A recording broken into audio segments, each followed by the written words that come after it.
Okay, it's good to see all the gentlemen and ladies in the studio. It's good to have, Dr. Dominic, you're welcome back. My brother, Mr. Tony, you are also welcome. These are henchmen of the platform that are here. So I got to behave myself. Let me adjust my suit.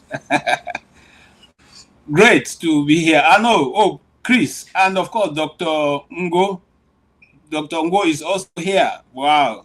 It's going to be a great day today. And the program is already cut out for me.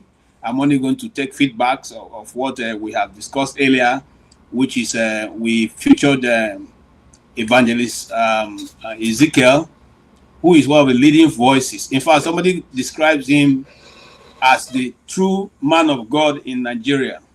Because whilst the big churches were still playing politics, he went out there to put the truth squarely on the doorposts of the government, and for the whole world to see what is going on in the plateau, and indeed in the whole of the Middle Belt, and of course, Nigeria. So whether we like it or not, the truth is out there, and it doesn't look good. It doesn't look good because life is so precious that God, who created it, said you have no right to take anybody's life. It does not matter whether you agree with the person's policy or politics or not. It does not matter whether you agree with the person's religion or not. It does not matter whether both of you are in the same religion or not. If your God, that has always been my argument. If your God is so powerful, he doesn't need anybody to fight for him. And that's what I believe. My God is able to fight his battles. He doesn't need me to fight it. So if you have to be the one, in the university, I used to have a friend who said he used to be a native doctor. He needs to worship, as an idol worshiper. But he said that he just realized that one day that the wood that he has carved and called it his God. If the wood have to eat, he will be the one to go and bring the food, cook the food, carry it and go and put it there and say, here is wine, or here is this. And the thing will continue. So one day he asked himself, why should I continue to do this? I'm the one feeding this thing. I'm the one doing everything for it. It's not even doing anything for me, because even whatever sacrifice I've been doing is not answering. So he decided to burn the wood, and that's how he went back to becoming a Christian. So if you have to be the one doing everything for your God, if your God has to brush teeth, you brush the teeth for the God. Then you know that you don't have a God that you're serving. But that's me, and that's what I believe. You may have your own belief different from what I believe. Even if our belief don't go together, I don't have the right to take your life. Nobody should. Nigeria, the West Africa cannot even contain Nigeria if there is any problem that breaks out. But I don't want to take all the time. I want to give you guys the opportunity to, air your views. And like I said, I have lived in the Middle Belt for over 30 years of my life. And so I know the terrain. I know some of the communities I've been taking. I've worked in those places. I mean, as in early in my life, I was a missionary. And so I've been to those places, some of the places we used to go there to make, boreholes and water wells and all that for the people. So I know the place very well. And even the hometown of the very Reverend, I have also been in those areas. But having said that, I see, every good guy is here. So let's get them in. Here we bring in Mr. Tony, Dr. Dominic, Dr. Ngo. Oh, we have 2 doctors right now, all medical doctors. That means malaria, go your way. You can't stand the heat. All right. We also have Bro Chris. We have Pastor Ike. And yes, the revolution man is here. Revolution now for now. So, gentlemen and ladies, you are welcome. We had earlier discussed with Apostle, Evangelist Ezekiel. And because Evangelist Ezekiel had a bit of a network challenge the first time, So we also had another very great guy, who also invariably most people didn't know, has also schooled in the US. The Reverend Steve Sylvester is the younger brother of Evangelist Ezekiel, and all of them, surprisingly, all of them are in the mission field. So he was here also to discuss extensively. And those of us who joined earlier could see that both of the accounts is almost the same thing, the same word and all. So what is going on in the plateau and indeed the middle belt is very concerning for anybody who indeed wants Nigeria to be that one Nigeria that they all shout about. I will give Dr. Dominic, I'll just go the same way we came in so that everybody can have an opportunity to make your first initial comments. So, Dr. Dominic, you have 4 minutes, and then 4 minutes and 1 minute to round up. That's 5 minutes. Maybe 4 minutes is a lot, but Okay. We just do your best, whatever you can I'll take take. 4 minutes. Since I have 4 minutes, Okay. since I have 4 minutes, I'll go a little deeper. Because I think some people are Okay. interested in this. I think when a All lot of right. people, when there's this mention of genocide, there's this sort of general sense of like, there's ethnic cleansing happening, there's all these killings happening, whether religious or not, and it's easy to jump to that point of saying there's a genocide happening. But I think part of the reason, as I started looking into this, is because it's a legal term. It's something that you can't just pin on something. Even the Armenian genocide. You know how much politics went into trying to suppress the Armenian genocide being classified as a genocide, because Turkey, Ottoman Empire then, which is now inherited by current Turkey, was fighting against using that term. So it becomes a little tricky. And then when it comes to Africans, I almost feel like unless something is very jarring and horrible, usually the West doesn't really have any incentive or motivation to come and actually study what's going on and see if it meets the legal definition of genocide, until it's as horrible as what happened with the Hutus and Tutsis in Rwanda, which is very sad. But indulge me for a second. I'm just going to read the definition, well, the UN definition of genocide. It means any act of the following. Genocide means any of the following acts committed with intent to destroy, in whole or in part, a national, ethnical, racial, or religious group as such. And then it lists all the following acts. 1, killing members of the group. 2, causing serious bodily or mental harm to members of the group. 3, deliberately inflicting on the group conditions of life calculated to bring about its physical destruction, in whole or in part. Number 4, imposing measures intended to prevent birth within the group. 5, forcibly transferring children of the group to another group. So I think some of these things is already involved in everything that's already happening. But there's a part of it that I find especially interesting. It says here, Article 2 of Genocide Convention contains a narrow definition of the crime of genocide, which includes two main elements. Two main elements has to be met. One is a mental element, which is the intent to destroy, whether in whole or in parts, a national, ethnic, racial, or religious group. The second one is a physical element, which includes 5 acts: killing members of the group, like I mentioned, causing bodily harm, and all whatnot. So I think some of these things are already there. The question is, should we care if what's happening now is defined as a genocide? I think a lot of people may say yes, because when you give it that terminology, words are powerful. All of a sudden, people's interest now focus is there. Like what is happening in Sudan, right? If you don't call it a name, if you don't tag it a name, people don't pay attention, because there's stuff happening in Gaza with Hamas and killings in Israel, right? And so it sort of takes center stage. There's stuff happening in Ukraine.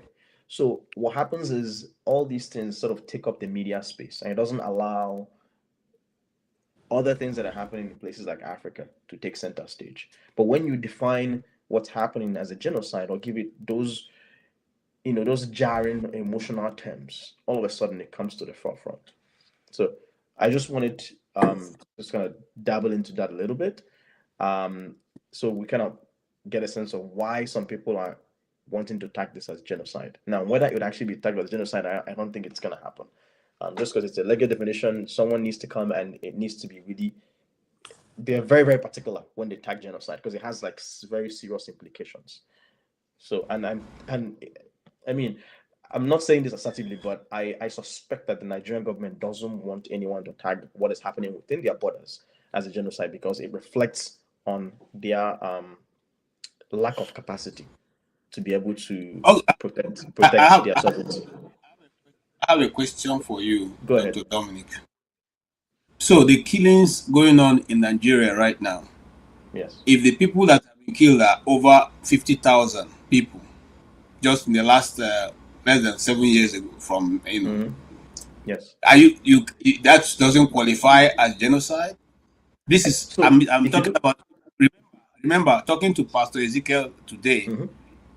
That's a lot of people they buried that was never reported. Of course, you know that the media have been blanking out, these things that is happening, especially in the Middle Belt. So, will you say that it still doesn't qualify? I don't look at it in terms of numbers, and I think the UN definition. If you look at the spirit of what the UN definition is trying to say here, I don't think it talks about numbers because you can commit a genocide by wiping someone's identity. Let's say, give you an example, you came to England, right, and the Nigerian government forced all Igbo people to change their names to, let's say, some other ethnic group's name. Don't mention anything about Igbos at all, about being Igbo. Everything is totally changed. The street names are changed. Essentially, wiping identity without necessarily inflicting bodily harm. I think that also suggests genocide because what you're doing is you're ethnically cleansing us. You are replacing all our identity. So, and if you look into it here, it says intent to the mental element is the intent to destroy in whole or in part a national, ethnic, racial, or religious group. So you don't necessarily have to inflict bodily harm. You just have to have the intent to erase someone's identity. So whether you kill all those people or you try to erase them, look at what happened in between some of the subplots that are happening between Ukraine and Russia. Russia claims that the Russian ethnic Russians who are within Ukrainian territory, that the Ukrainians for many decades have been trying to suppress their language. They're trying to prevent the ethnic Russians in Ukraine from speaking Russian, and they are forcing Ukraine as the only language to be used. And so therefore those people are taking up arms because they don't want the Ukrainians to wipe out the Russian culture within those ethnic Russians within Russia. And that is sort of an excuse for Russia to come and defend those people. And that's why those people are seeking self-determination. So I don't look at numbers. If you I mean, the numbers sort of helps lay more evidence of a genocide happening. I think what's important here is the intent of what's happening and the fact that these people are being single-handedly killed because of what they represent, whether it's a particular religion or a particular ethnic group. Right? Okay. Obviously, if it's like 5 or 6 persons, can I interject? Can I ask a question? Can I? No, please don't ask me a question. Everybody can speak, please. No, see, the reason why I'm saying this is because you asked the question, and maybe I understand the question you ask, but it's not. Maybe he doesn't understand the question. He doesn't want to answer it. It's a simple question, quite frankly, and it doesn't require lengthy explanation or elaboration. Can I make it? Can I make the point plain, clear? What the question? Listen, Dominic. Go ahead. Yes, I understand the explanation is not about number, but the question is asking because somehow you're trying to maybe shine away from actually saying yes, it meets the legal definition, the standard. It is simple. Is it genocide or not? So, and if there's a reason why you don't wanna, or anybody does not wanna call it a genocide, then what is that reason? Because from the legal definition, it meets what is going on meets the test, and so why are we not calling it? I'm not saying I mean, what's the equivocation? That's this that. I don't understand. I see what you mean. Yeah. So yes, sorry, it's a simple question, and I think it should require a simple answer. My personal opinion. If you want my personal opinion, I can give you my personal opinion. Well, of course, that's what it's asking. Yeah, my personal opinion. What I was trying to differentiate is my personal opinion is this is at least to the level of ethnic cleansing. I quite frankly think it to in a soft level it meets the definition of genocide, but I don't know if it meets the actual standard of genocide. No, That's but you what read the legal definition. But then you have to go into like the intent, which I think. So you think the intent is not there? Personally, Okay. I believe the intent is there, but that's what I'm saying. It's a legal I term. don't. Okay, I let's personally want to call it. Personally, in my private conversation, I call it a Christian genocide. Don't get me wrong. KJ, let me help Dominic. Is a different thing. It's just no, don't. So don't go No, everywhere. I'm not going to say much. What I wanted to Guys, say let's is, take our turn now. When you people make it rowdy now, it becomes a child play. what I wanted to say is that the INEC chairman, wow. I apologize. Below. Yeah, wait for your turn. You don't need to apologize. Let's take it how KJ said it. Sorry. Hold on. Sorry. I think Tony is next. If you don't have any other questions for me. Yeah. So hold on, doctor. You hold on also. Thank you. What your do now? What your do? No be your This guy. Hold on now. Okay, Tony, go ahead. You heard Dominic. Is maybe you factor that also into your own answer. And the question is, I know a woman in Kaduna who had 8 children, her husband and her brother and the husband's brother were all killed.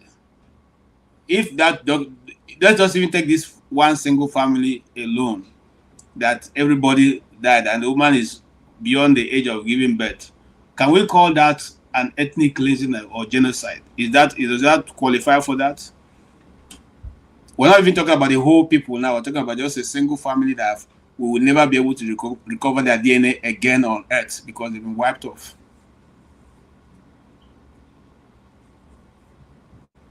No, you're muted. Sorry. Greetings, KJ. Greetings, everyone on the panel and those listening. I think, first of all, the starting point would be to, again, look at the definition that we have, which Dr. Dominic did give. And there are two elements, very most important elements in that definition, and that is intention or intent, or what the lawyers will say, intentment. And then the second one is action. And so, the definition clearly defines it. If it is intentional, it defines it as an intentional act. So there's a purpose. It's something that is planned.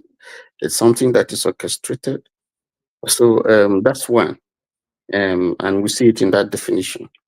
And then the action itself, which you also see in that definition. Once you have those two elements in the definition, and when you just oppose it with what we have seen, whether it's in Benue, whether it's in Plateau, whether it's in southern Borno, southern Kaduna, and in the Middle West, you would see that it fits into that definition.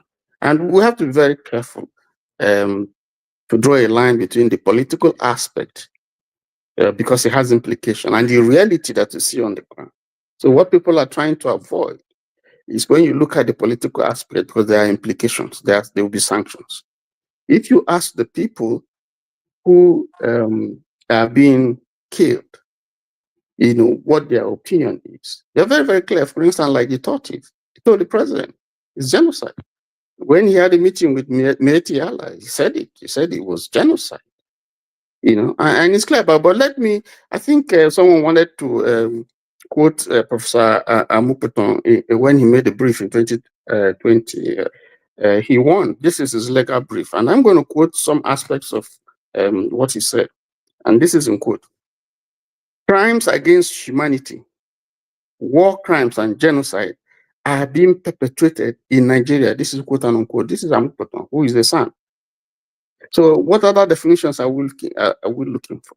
I mean, the UN or they don't have to tell us what's happening. They don't have to tell the community whether what is happening in their midst is genocide or not. We know what genocide is. If you look at, I was just trying to pull out something. If you look at Myanmar, for instance, there's an ethnic group, I think the Rohingya, who are being eliminated.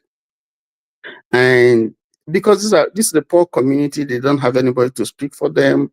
So the what is happening there is not it's not one that is exposed all over the world so that people could speak for them. But this is going on. And there are so many places in the world where you have that same thing going on. In Darfur, for instance, in Sudan, and so on and so forth. So the fact that you don't have people canvassing for them, the only reason why we hear what's happening in Benue is that a group of people have decided to elevate, this entire, social media discussion, showing it, showing us pictures, videos, documenting, the various killings that we see over the years.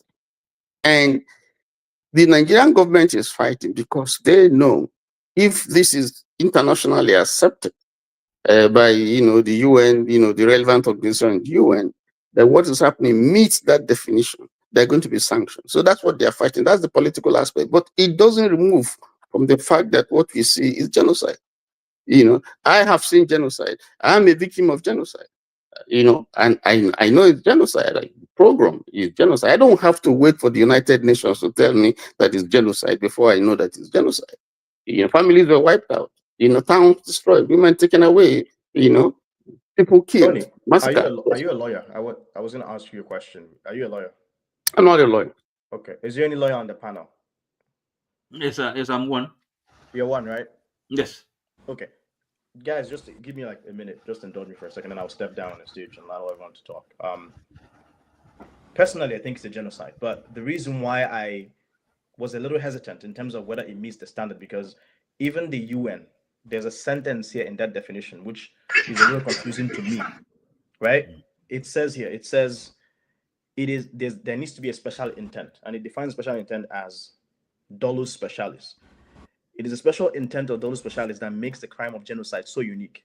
In addition, case law has associated the intent with the existence of a state or organizational plan or policy, even if the definition of genocide in international law does not include that element. So it's almost suggesting that you can have those societal killings happening, but it's almost like it's suggesting for it to meet the definition of genocide, the state, or there has to be some kind of organizational, in other words, that is actually backing this, whether implicitly or explicitly. So in a sense, if you define it based on this definition that this is a genocide, now what you're saying essentially is that the Nigerian government is not necessarily the Nigerian government, but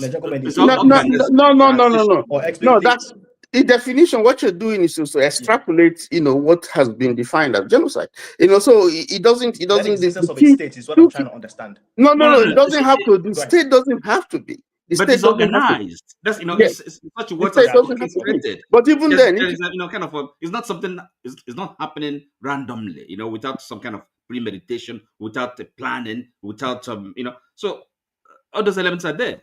People organize these things. They don't have to be a state. They don't have to be an agency. Even if you look at if you want to stretch that, you look at the state, for instance. There's a sense in which you can say it's complicit. Yes, exactly. That's why and then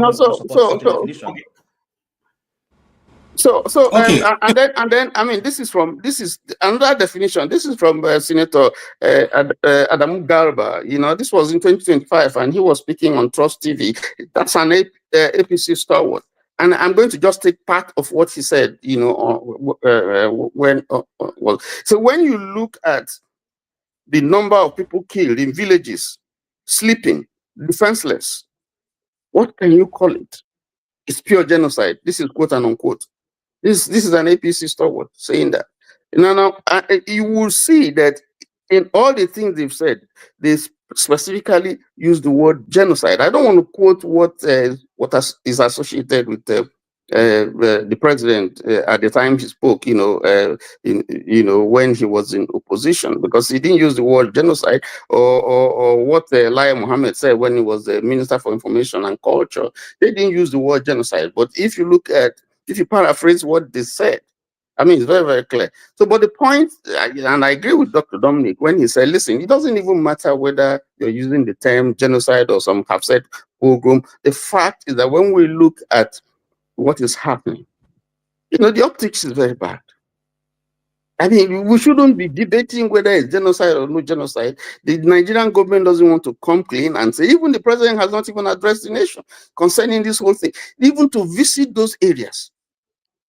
I don't believe that my president, and I put that in quote, would, because you have flawed He cannot visit his place. I mean, you look at Israel, you look at America, one person. I mean, you did mention, Dr. Dominic did mention, I think that was in 2020 or so, when an American citizen was captured in Nigeria, and then they brought him by one of these by these insurgents and crossed over to Nigeria, northern Nigeria.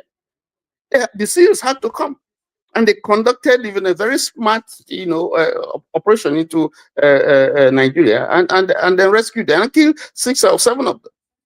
One person. Okay, I think we need to make progress. That right. I'll step down from the stage, but thank you guys for. All right, thank you so much, Dr. Dominic. Thank you. Yes, Dr. Ngo. Dr. Ngo, right? Yeah. Thanks. Yes. Go ahead. Thank you. Before Dominic finally signs out, he was talking about intent. Am I in trouble? No. Before he was talking about he was talking about intent, and you said a group of people must show intent. This was a statement from Mieti Allah in 2020 when several governors opposed Ruga settlement.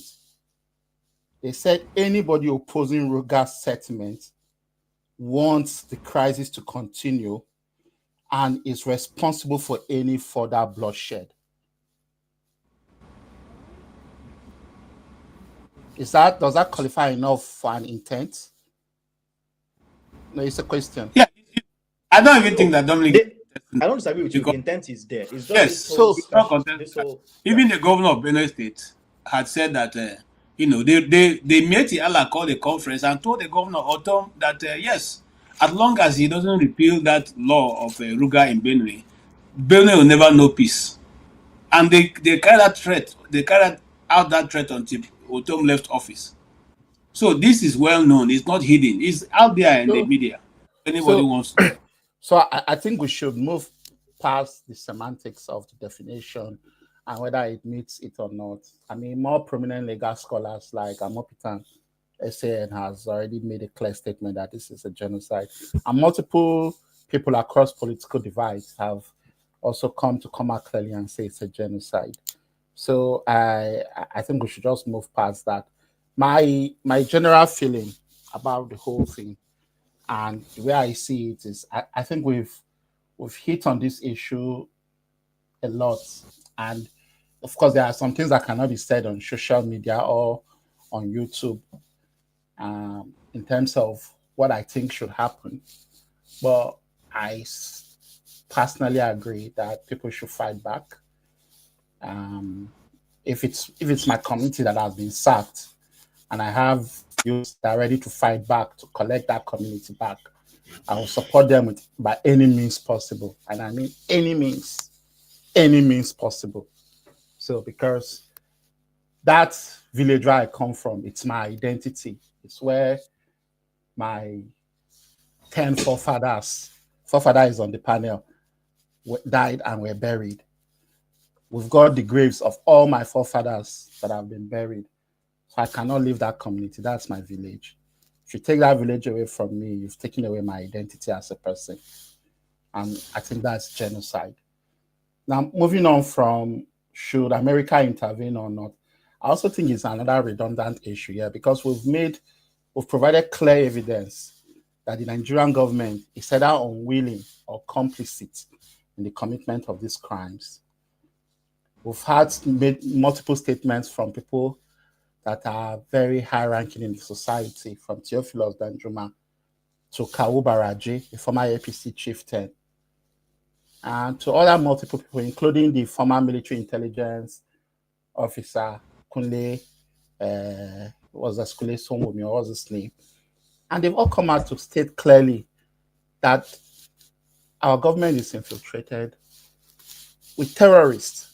And we've seen clear evidence from communities where they've called the military, and the military will not come to their aid, or the military will take away weapons from them, and a few hours later, the community is sacked or killed.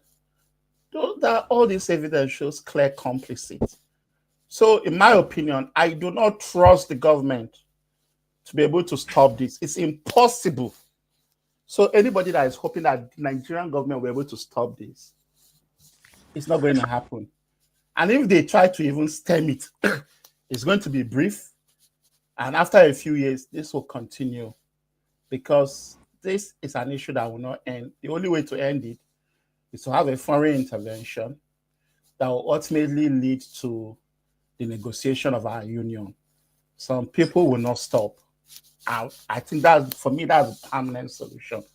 But in the interim, I will support every community with everything they need to fight back. And if America intends to intervene, let them come in. Let them do what they want to do. Because he that is down is not scared of falling anymore. Absolutely not. Okay, thank you so much, Doctor. I remember that quotation. That's during the days of our secondary school. That's what we used to write everywhere in the world. He that is down need to fear no fall. Anyway, yes, Chris, the question now be, there's this insinuation that why is it that it's one portion of the country and one particular religion that is crying out? Why is that, since IPOB is a terrorist organization, why is IPOB not worried that Trump is coming in and they're not organizing marches everywhere? Why is that it's a particular set of people that are demonstrating and carrying out this information around the world that they don't want Trump to come? Is it that Trump is coming for really for our resources? Can you marry all that question together? Well, good evening, everyone. I like to go through history. I like history, actually. From the very beginning of Nigeria, that's when the initial colonizers, that is the Britain, left. Another group of people wanted to recolonize Nigeria. Now, there will not be any colonization without a genocide. Okay, there can never be a colonization, a successful colonization without genocide. So when the Fulanis made their intentions known from the very beginning, they always put it in terms of presenting it in terms of promoting Islam. So they always promote, put it in terms of promoting Islam. So they were initially able to convince other ethnic nationalities that are that have Islam, as their faith, as trying to promote Islam. But deep down in their own calculations, it is just a matter of fattening all creatures to fatten themselves. So for me, the issue, genocide didn't start today. The Igbo genocide, the genocide against the Igbos, nobody is talking about it. That's when people, over 3 million, the one they want to just acknowledge, died. That cannot be anything. It's the Holocaust is the only thing that is more, that many people die more than ours. Now, but I'm more interested in finding solutions rather than the problems, because I asked him that whether he will support a radical solution where the Fulanis can be confined to, say, Sokoto and any other one state, and then other ethnic nationalities like Hausa are moved down to, Kano, and then every Fulani from Brauchi, Kano, so, and he was kind of sensitive about it, because the Fulanis has already conquered the north. They have already conquered the north. How do we know? Because 80%, about, okay, let me not exaggerate, but about 70% of political office holders in the north are Fulanis. The traditional rulers are Fulanis. So in terms of political structure, the Fulanis are ruling the north. So that is what is called colonization. Now, I'm one of those that always advocate ethnic nationalities as a basis for nationhood. So when I asked him, my intention is that to provoke kind of radical thoughts, because we have seen it in other places, whether it is in Europe or in India, where those kind of radical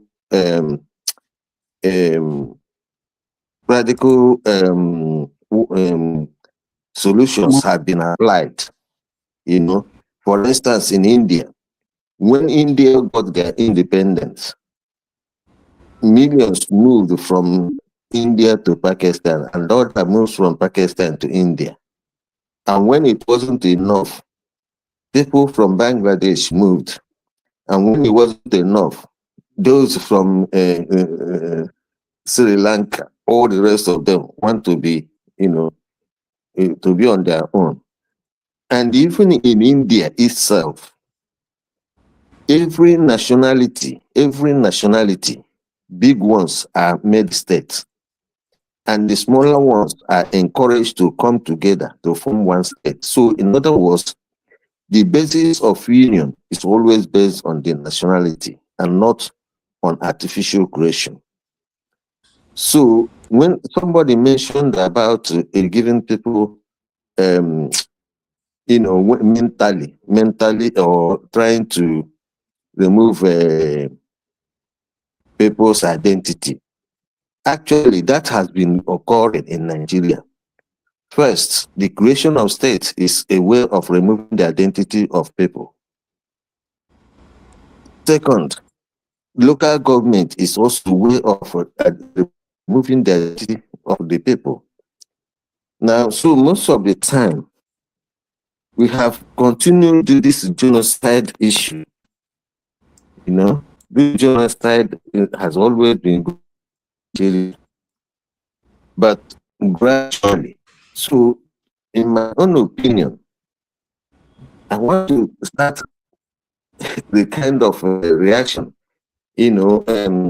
thought-provoking reactions and suggestions that we must start understanding the importance of ethnicity as a unit of human taxonomy. Okay, I'll come back to you on that ethnicity thing, because it's something we need to understand in Nigeria. Sometimes when we say ethnicity, some people misunderstand the fact that because we want to be one Nigeria, your tribe don't matter. So we will need to maybe have a, just like suggested earlier, have a day to discuss ethnicity. That's just the topic to discuss. How do we still remain different and be a nation? What are the the parameters to be defined for achieving such a move, and then if it's possible to be realized in Nigeria? Because you see, the truth is, the level of hatred going on in Nigeria right now is beyond measure. I have never seen that kind of hatred before. If you go, you don't have to even go too backwards. Yesterday, the primate of one of the churches in Nigeria said that Igbos are the problem of Nigeria, and even those who don't like Igbo people will come out to ask him, if you say Igbos are the problem of Nigeria, they tell your brother now to just let the Igbos go now that he's in power, so that all of you can live happily ever after. So we need to discuss it. Let's maybe, if God keeps us alive, maybe next Friday we will take it as a topic, and I hope all of us can be available so we can. Yes, why the middle belt are so afraid to stand on their own is because of the hydrocarbon, actually, but these are things that can be negotiated, so when people start talking about how to resolve Nigeria issue, we must have to put this hydrocarbon into equation so that it can be renegotiated, how to share it, so that people can now understand that the issue of, because even at the beginning, Awolowo, remember Awolowo and Taduana of Sokoto, Ahmadu Bello, overruled Zik, because they understood what is called diversity. And in the case of Nigeria, there is what you call incompatible diversity and compatible diversity. Anyway, just let's move on. Yes, because Ike is an Chris, Igbo man. hydrocarbon and access to the sea. Two important things. Access to the sea. Access to the sea. If access to the sea be the problem, how will we help the North to get access to the sea? Those are things that are supposed to be discussed. But let's leave that. Let's just handle this. What is going on now? What is burning? The rave of the moment, which is the the genocide going on in Nigeria. Pastor Ike, yes, go ahead. This is your consequences, so you must be in touch with members of your external church and all that. Pastor Ezekiel has been able to discuss, and one of the things that he found a bit worrisome was that a certain man was saying these are empty graves, and I saw a contrived picture on X this afternoon showing that those boxes are empty. I want to ask you a question, sir. Is it really true that these are contrived? And if they are contrived, I mean, if they are empty boxes, coffins, for what purpose will a Christian be making empty coffins to go and bury?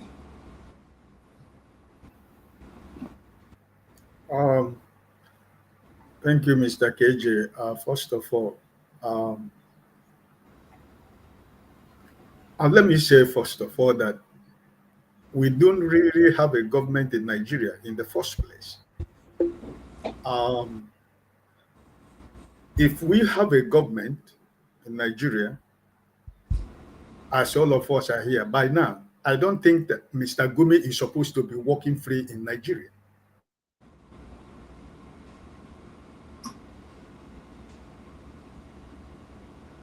You are muted. You are muted. Sorry. Like I said, we don't have a government in Nigeria because if we have a government in Nigeria, Gumi is not supposed to be walking free in Nigeria. This is a man that was chased away from Saudi Arabia and banned never to show his face. But is the man going to all the national television speaking, and you think you have a government. And every time we bring out this issue, I've always said that this government, they did not just only turn blind eyes to the killing that is going on in Nigeria, but they accomplice to the crime. The genocide we are talking about, 75% of people in authority in Nigeria, their hands are soiled and stained with the blood of innocent Nigerians, including the journalists, including the radio stations and television stations and newspaper stations in Nigeria. They are all complice to the killing that is going on in Nigeria because they turn blind eyes to what is going on. So the politicians in Nigeria, they are complice to the crime, genocide going on. The military, they are number one complice to the crime. The man in Asorok is part of the complice to the crime because he's the commander-in-chief, if he is. The killing that has been going on in Nigeria, when was Mr. Tinubu was forced to go to Benue State? Before going to Benue State, killing had been going on. Even in the midst of killing, he will enter flight and go to France. And people are shouting. People are saying, how can you leave your country and you're outside Nigeria where killing is going on? Eventually, he succumbed in going to Benue State. The day he went to Benue State, the man who is supposed to know his left and right, who is the governor of Benue State, a reverend father turned a politician. What did he do? He went to hire children from school and line them up and give them APC flag on a heavy rain that is falling. And they were standing to welcome the man who is supposed to be the commander-in-chief of Nigeria. When he eventually went to Benue State, what did he do? Did he get to the place the killing took place? No, he didn't. What was the excuse? Oh, it was raining. There was no road for the president to get to the place where it was the killing took place. He went to Benue with Babariga. Instead of being in a military uniform as the commander-in-chief of Nigerian Armed Forces, he was wearing Babariga to Benue State. He doesn't care. Because he did not win the election.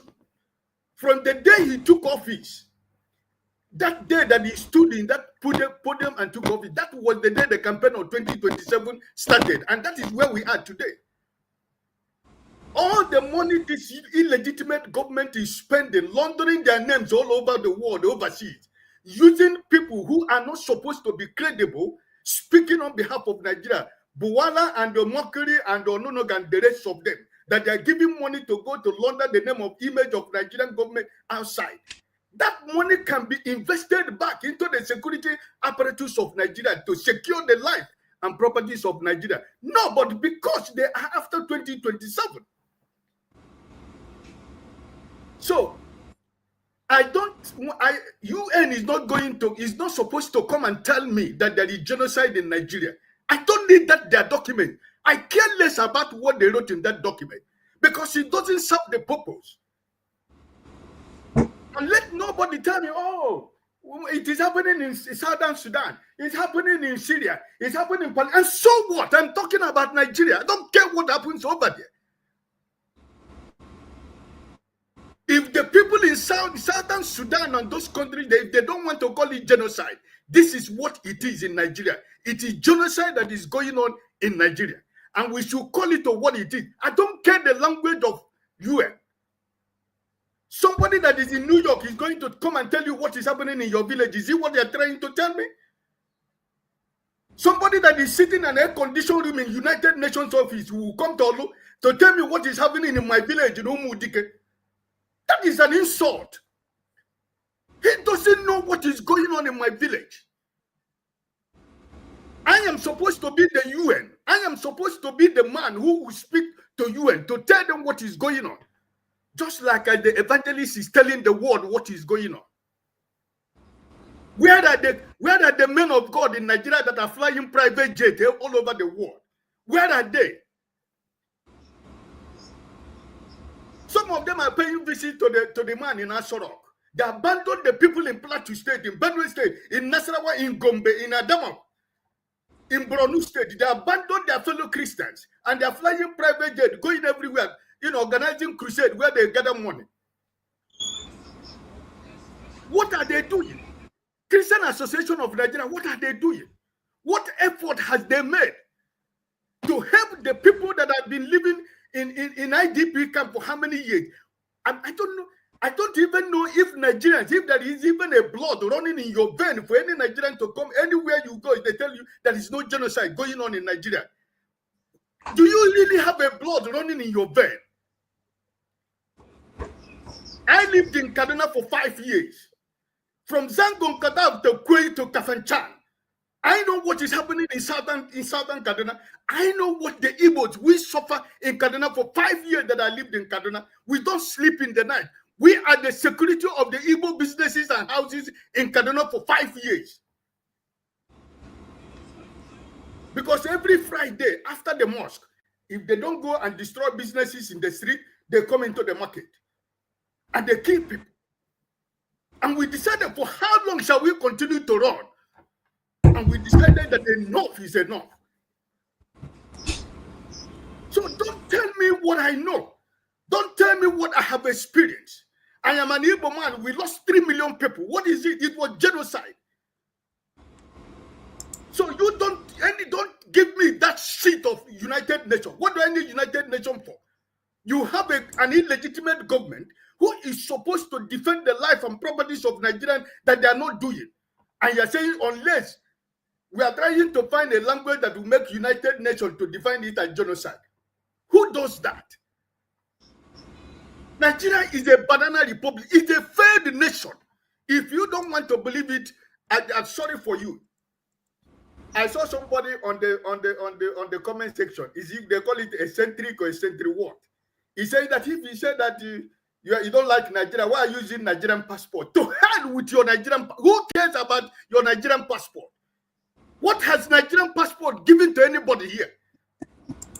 Your Nigerian passport, what has he given to you? So, my brothers and sisters, okay, anywhere you are, just call this. Let me end it like this. Anywhere you go, call it genocide. Stop waiting for United Nations to tell you that it's genocide, because the genocide that is going on in Nigeria.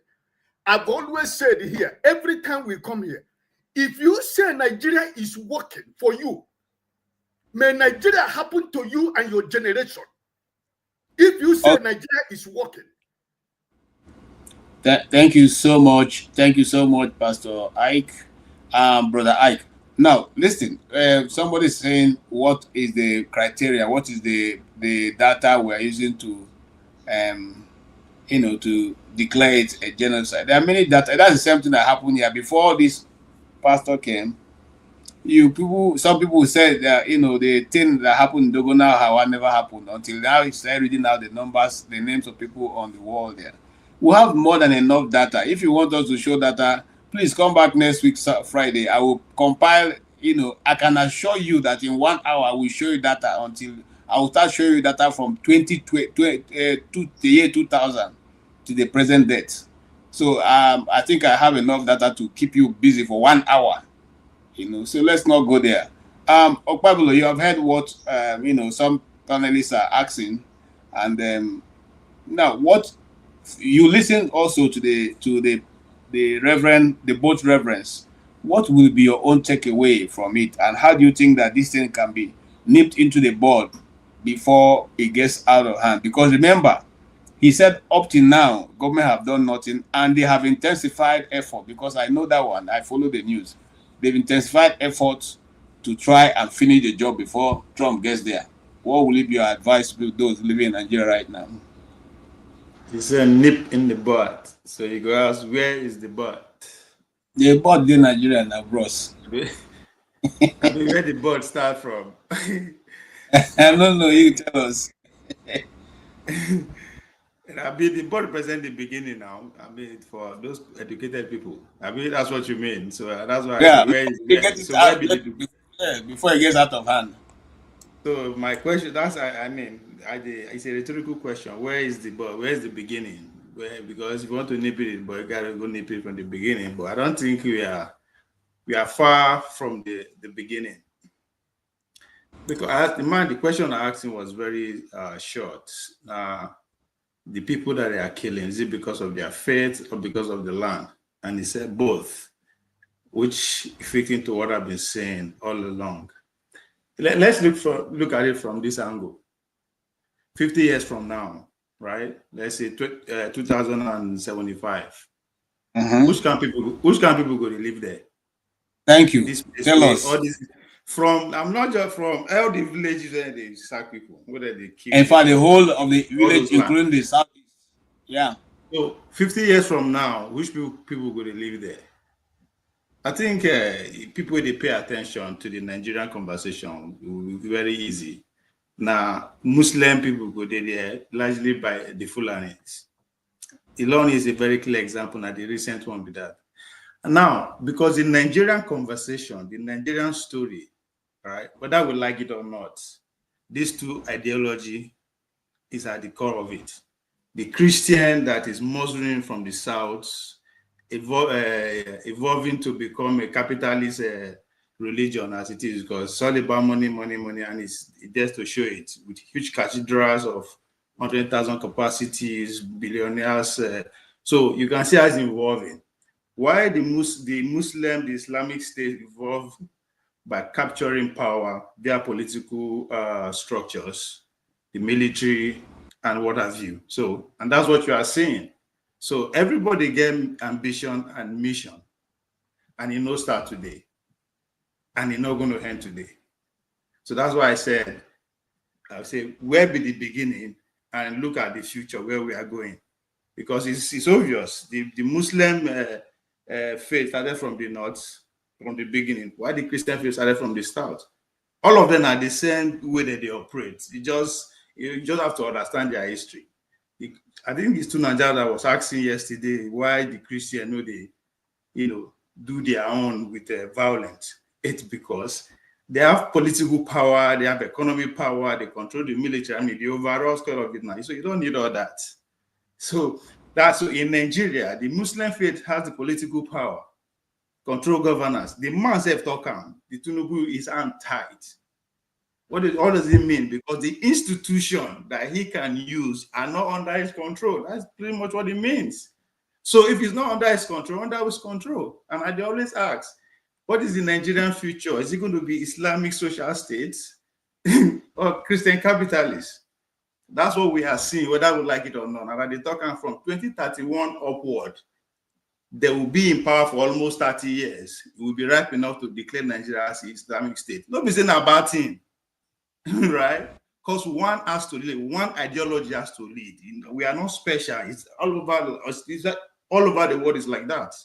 There is nowhere in the world you can point to me that there are 50-50 coexistent Christian and Muslim, that they exist in peace. They happen. One has to lead. So we are not special, and that's what is happening. So no matter how you want to analyze it, unless you be Nigerian, now we know what's they happen. That this killing no be today. It's being monitored and supervised by people with the high places. So on the short term, wouldn't be the game before they convert the whole area. On the short term, is the mining, the farming by international corporation. I think today now it's no longer a conspiracy theories. You go there, you go see the Chinese, you go see the Americans, you go see the Belgians, you go see the Italians. The Niger government was blowing a whistle that the French military men are on ground. Our government commanders say no, they are on ground, but they don't have a base. So they are not denying it. So if all this thing is going on at the moment, on the long run, that's the result. So it is now two interests that is colliding. Those who want to actually take the advantage of the economic space right now, mining and all that, those international corporations are the one facilitating those who want to take the land. Now then they provide the weapons. Now then they provide the logistics. Boko Haram, whenever I say they build a cutout drone, those are being provided. So when you look at all these things from down, you understand that when you nipping it in the butt or whatever, and Allah, it no go work. They don't set the machine on motion already. So why the southern people, in the name of Christ, we focus on making money. The other side, focus on position. There's no parastatal you go today before the top 5 people, you go see 2-3 people with the same faith. It's not a coincidence. It's not a coincidence. Those who know book, where the educated ones will understand that this is a premeditated thing that's been going on for years. When I first entered Nigerian sport, I go NIS, National Sport Institution, from almost all the directors, the houses. I was like, how did it happen? Because growing up, all the superstars in terms of almost all the sports, they are the other way, but how? So you now, as I begin to grow in the sport, you begin to understand that some people just focus on power and position. Regardless of how much the money you want to be, you get it. You take the contract. But this officer control it. Now, so if you are coming to get the contract, you will say, sir. So go and get all your PhD, be the best surgeon in the world. When you come back, the best you can be the director of NIS, director of this. But the minister, you go answer to rap. So the focus is different, right? So the Christians who are getting it, we have billionaires and everywhere with the oppressors and all that. So that's why when last week we are debating if it's a Christian genocide or genocide at all. Today we debate the definition of genocide. It's crazy. But the truth is beyond what is happening now, because it's not happened before and it will continue. So how do you make sure it don't come to you? That's the point. And that's where underpin the Biafra conversation. I thought that's what you're going to answer, but you just danced around it. you said that in the next, what is the projection of Nigeria vis-a-vis every section of the country in the next 50 years? I thought you're going to give us an, insight into that, what you think. You answer But now. with You that, say na Muslim no, I don't think so. So with the present agenda now being executed in Nigeria, what will be the position of South, indigenous of South, the indigenous, the Igbos, the thieves, the Jukums, the Yoruba, and the Ijos, the Igala, Idoma, Itolu, Igede? What will be, Basange, Basankomo? What will be their position? If I What say will those tribes, will they have been taken over by Islam, or will they have been able to fight off this Islam that is ravaging over Nigeria? Because it is not new to us. Remember, I quoted here the Abuja Declaration of 1989, Abuja Declaration 1989, wherein they said this was the agenda they have mapped out for Nigeria and indeed Africa. So if you are someone who privy to that document, what is going on now in Nigeria is not strange. But what is strange is the last point which you made, which is that certain individuals who are put in position are just concerned about getting the dollar. They give them the money and they go away while these people write the policies of government, and that determine who is where. What will be the counter for us to put to make sure that your grandchildren and my grandchildren are not forced into slavery? Or just like the video that Rudolph played earlier, the man said, if you say you will not follow them, you have to be or you become a slave. So they give you two best options. see, now you know one take my answer, because you I started by saying, all right, okay, hold on. Go for it. I'm coming. I'll come back to you. I'll come back to you. By the year 2075, which language and religion will occupy this space when it takes so? You said now Islamics and Fulanis. That means you don't lost already, and you lost because the governing structure is not in your control. So okay. That's why even the military no fit do anything, because the military is not under your control. So I don't know the guys. But that's why I was going to. Okay, not the problem. Biafran agitation understand that. They know that. That's why they fight when they fight. In order for us to survive, we have to decouple from this state. If not, the whole state has already gone. If for us to survive the next 100 years, that's the Biafran people now. For us to survive the next 100 years, we have to decap. If not, the government will subject us. So we don't. I agree with you. Thank you. You have answered that precisely. I wanted you to mention it so that even the lame or the blind, the deaf will hear it. All right, go ahead, Oti. Okay, thank you, everyone. Quite frankly, I think I wouldn't need more than 3 minutes to make my point. Now, first of all, I have to say that until now, I didn't quite understand the scale of really what's been going on in northern Nigeria, and my surprise is this: how this community, the affected community, the Christian community, how they have not been able to, if you like, kind of reach out, seek the assistance, to their brethren in the south of Nigeria, the Christians.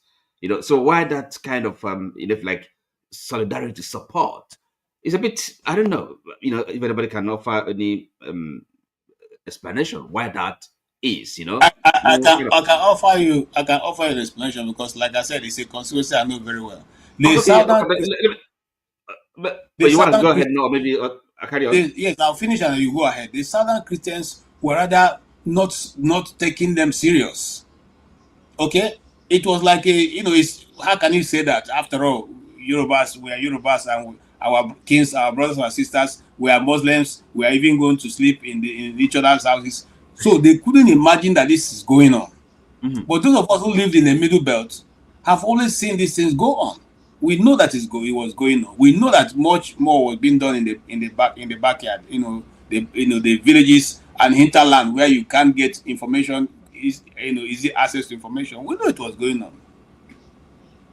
Let's see. Okay. Yeah, Kuti, go. Well, I'm well, I complete. didn't know. I didn't. I never lived in the north or in the middle belt or anything. So now, so from the revelations, from what is now in the public domain, in the field view of any person, any watching Nigerian politics.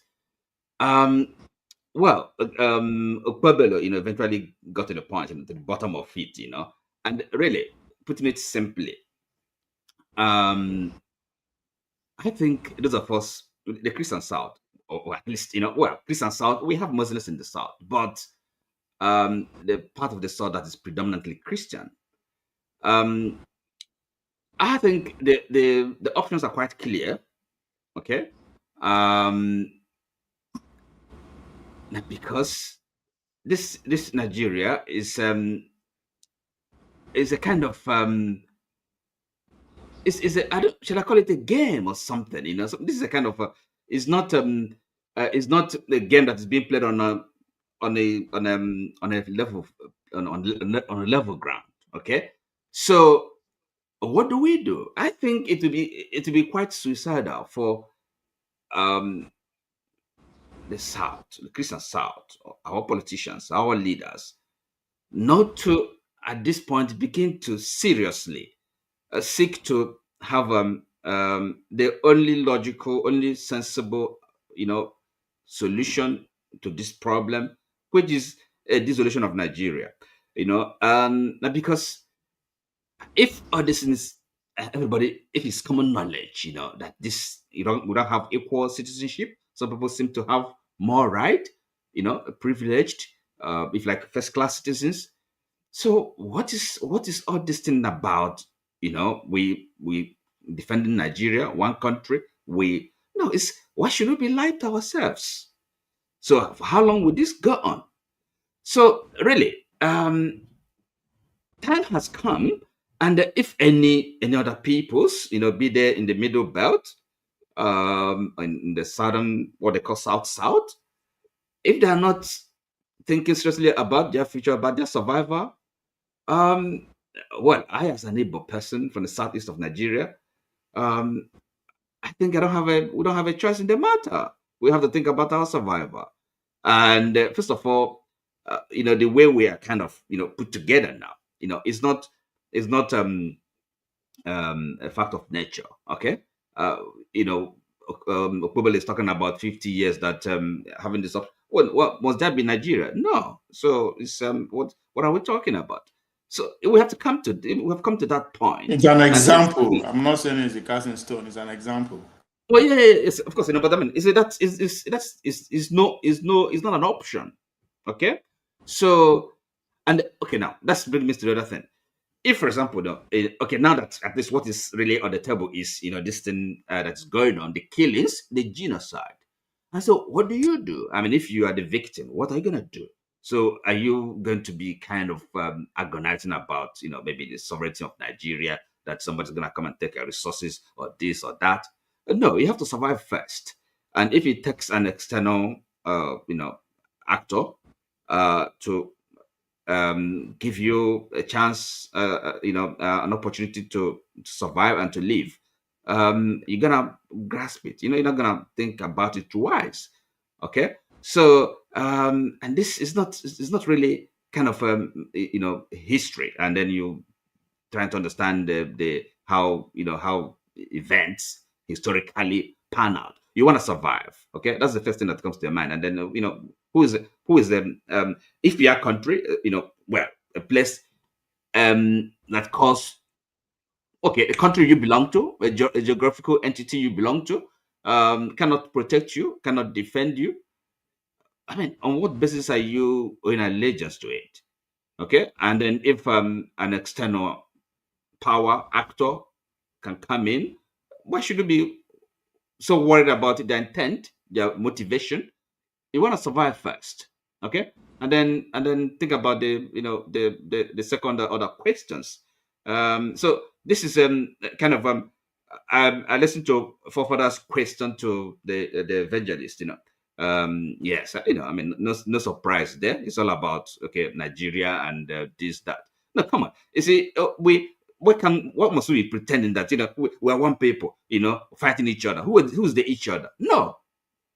If somebody, you occupy the same space is killing you, does not regard you, regards as subhuman, and then you still want to, you pretend you deceive yourself. I mean, say, okay, this is my brother, this is where the same. What are you talking about? No, sorry. The only thing really at this point, the evidence is clear, is overwhelming. We can't just be, faffing around, beating about the bush. Time has come. How do we disentangle this? How do we? That should be only game in Yeah. town. Okay. All right. Let me come in. And there are many questions on the comment section. I'm not going to go through all, but I will say yes. We have all gone through round the circle, and have come back to that same confederacy. If confederacy was we took that option, by now this movement would have been reduced. But the question now be for every panelist sitting here and those in the comment section, have you asked yourself, really, in the next 20, 30 years, if these events continue this way and it's unabated by the powers that is bigger than that is operating in Nigeria now, what will your children be? Will your ancestral home still be left for you? Or will it be taken over by a ravaging Janjaweeds from the Sahel? That's the question we should be asking ourselves. Take away emotion from it, because we know that these are not Fulanis that have been that were in Nigeria at the time Nigeria was put together by the British. These Fulanis are strange. They don't speak the language that we know. Their Fulani, is a bit, colored, and the Fulanis themselves don't like them. And somebody keep making a comment. I don't know why people reduce this thing. Igbos have no problem with Yorubas. Neither does Yorubas have problem with Igbos. So don't reduce it to Igbos don't like Yorubas, we don't like Muslims. No, we Igbos don't have any problem with Muslims, but we are not Muslims. You must understand something very clear. It is difficult to find an Igbo Muslim any person who says worshiping God and he says a Muslim. It's difficult because Actually, even before there's actually a new. I just realized Ned Nwoko. Well, he says he's Igbo. I'm not gonna comment on that, but he's Muslim. Just so we are aware. Yeah, but yes, no, I'm not saying that there are no Igbo who are Muslims. I'm simply saying it is difficult because it's not our forte. We are either traditional worshippers, those who worship an Anna, or we are Christians. If you go to Anambra State, over 90% of them are almost Catholics. So how are you going to say you have a majority in Anambra State? So, but having said that, it doesn't mean that if you're a Muslim there, they don't respect you. We respect people's culture and tradition. That's why you cannot see an Igbo person go to a community and take over their this thing and begin to run it for them. I don't know if there's anybody who knows a community where the Igbos have gone and taken over, become their chiefs, and took over and started ruling the people. Let us know. I don't know anyone, because we respect the people who own the land, and we just want to coexist. But having said that, I like that the fact that his forefather is going to speak next. So forefather will tell us. Forefather is from Port Harcourt. What will be the position of your kingsmen? Because now you are in London, so it may not affect you.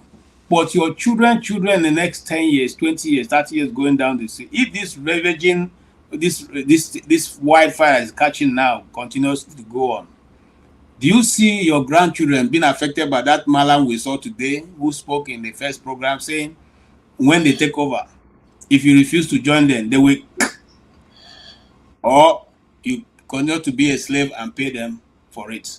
For which, when you do that, see the other, and I don't want to put that, when somebody say I'm spinning it, I'm not spinning it. The other part of it is that he said, if you don't want to pay, they are free to take your daughters or your wife for sex slaves. So do you think that can be stopped, or do you still stand on your position that the foreign power shouldn't come and help us? You want that to be our position? Which one will you prefer? The fact that you even use the term help just shows how lost you are. See, my concern with the way we talk about this is as if it's either or. What you describe as that man coming to chaos is the same thing the people that converted to Christianity did to you? What makes you think that belongs to your forefathers? I don't understand how we think, really. There's something seriously sick about us. Hold on, forefather, please. Thank you, forefathers. Mind your language. Are you answering the question, or you are trying to? I'm answering the question. Can you let me finish? My insult. You can answer the question without telling me. No, because the way you put it, like my children, my descendants will be quiet and all that stuff. You act as, what is the difference between? Hold on. Okay. Hold on, please. Let's don't run away with you. You know, I first gave an example of what will happen to Igbo land. It's the Igbo land I even first started from. What is going to happen to the Igbo land? What happened to the Tea people? What happened to the Middle Belt? What happened to? I call out a lot of tribes. So why do you reduce it yourself and begin to become, I don't want to use any word. Just answer the question. But if you feel you don't want to answer, you can decide to speak on whatever you want to speak on. Thank you. So the point I'm making is that, last week you asked me a question and I answered you very simply. You said, what are we going to do if I was, subject to the same genocide? I said I was going to do exactly what our ancestors would have done if they had a chance to redo it again, knowing what they know now. They're not going to make the mistakes they made before. And what are we still doing? Doubling down and making the same mistakes again. Just like forefathers, not ancestors. Now, if you were to come from the Middle Belt, that's the question. Contemporary. That's the question. Right now, ancestors. We have a situation in our hands. What ancestors got to do with that? Come on, let's be serious about these things. I don't know whether you are hard of hearing. No, I'm not hard of hearing. But can you let me finish? Can you let me? You are interrupting me. You're not even letting me say one statement, and you keep interrupting me, telling me that I don't know what I'm talking. Forefather, please. You see, this panel have been going on very smoothly. Let's not begin to insult people. Let's just be. Because they keep interrupting me constantly, and I don't know what I'm talking.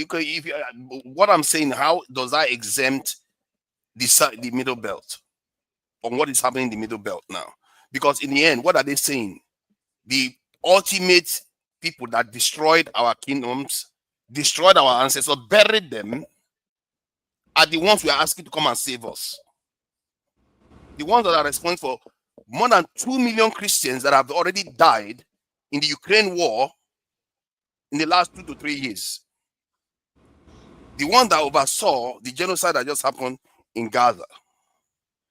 The ones that are supporting, that are allies with UAE, that are funding the genocide going on in Sudan right now. Forefathers, go back to Nigeria. Why are you staying in the UK? Now, go back to Nigeria. Tony, now let the guy finish now. Wow. See, what does it matter who I am even? What I'm saying is not mine alone. It's just what life is. I didn't make it up. It's already happened. I'm just bringing it to your attention so that you can use it as part of your opinion forming or decision making. Because you will come before you start telling people to come and destroy your kingdom. Like you are the defense minister of America that would tell them, don't bomb there, bomb here. Don't bomb there, bomb here. How many times have you seen that happen? When they come and level your country, you'll be happy. Some of you want to see the country burn. So see your own people suffer. You don't even understand the consequence of what you're asking for. For the life of me, how is this complicated? You can see the world, can't you? I know you are in pain. I am also in pain. There are a lot of people that are sacrificed for Nigeria. The other day I was watching a video of Oba of Benin talking about how his ancestors have suffered and whether the British want to recolonize us and all the rest of it. How his palace used to extend from where he was sitting to the governor's palace. Today he's a shadow of what he used to be before because of Nigeria. Not only people think only one group has sacrificed for Nigeria or the other. This life, that is what happens. We too have suffered, but I don't let my suffering blind me to the truth of life. Those 2 million people that have died, they are real. Gaza is real. Sudan is real. Libya was real. Iraq is real. We know this history, and our own ancestors died for this too. How can we pretend we can't know these things? Our own ancestors, their blood flows through our vein. They literally died, enslaved and all the rest. When only God and their land and their people were their masters. Today we serve other masters, and their children are serving other masters now, hoping that other men come and save them. You have 250 million people in that country. What are you doing with them? Some of you like to claim that you are 70 million, you are this. What are you doing with those people? Maybe we should save ourselves, because those are the people, or people that save themselves, they are not going to come and save you. I can assure you. If they come and save you, they will be so stupid. No other people come and save other people. Who does that? It never happens. These are continent killers. Continent killers. You are invited to your land. Black people barely survived the last time.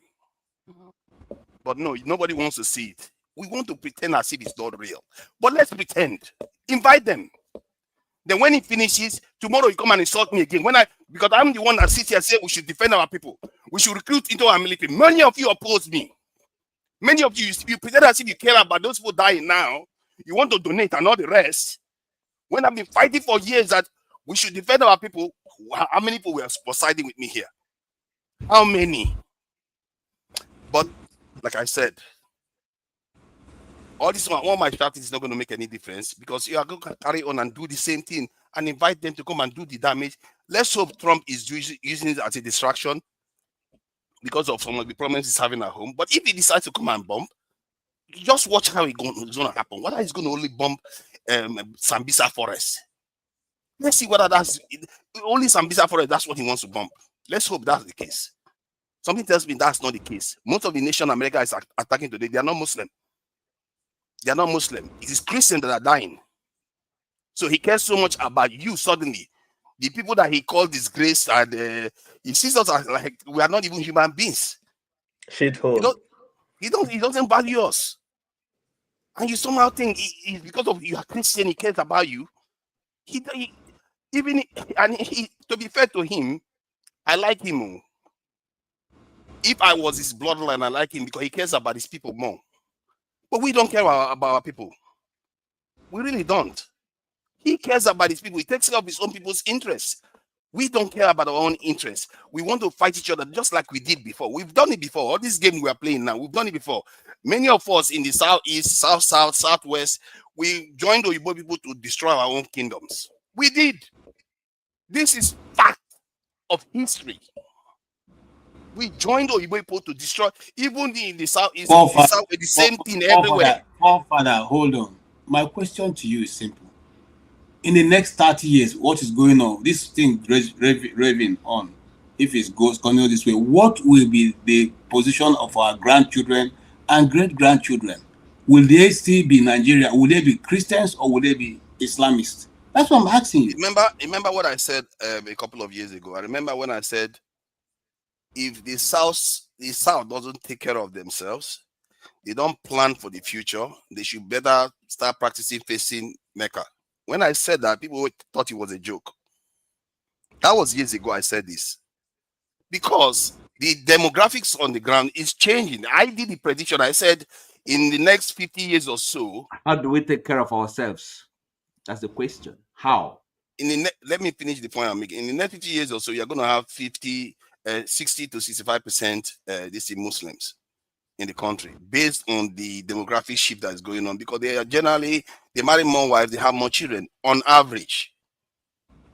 So if you want to deal with that, you have to plan for that politically and demographically. Like we want to be Western, we don't want to have many children. Fine. If you don't want to do that, then you have to plan politically to put guardrails to ensure that, okay, this is what you are not allowed to do in certain areas. This is what you are allowed to do in certain areas. Or you enshrine some serious religious hate laws in that country. When I talked about hate laws, you hate. Everybody hates. I don't understand.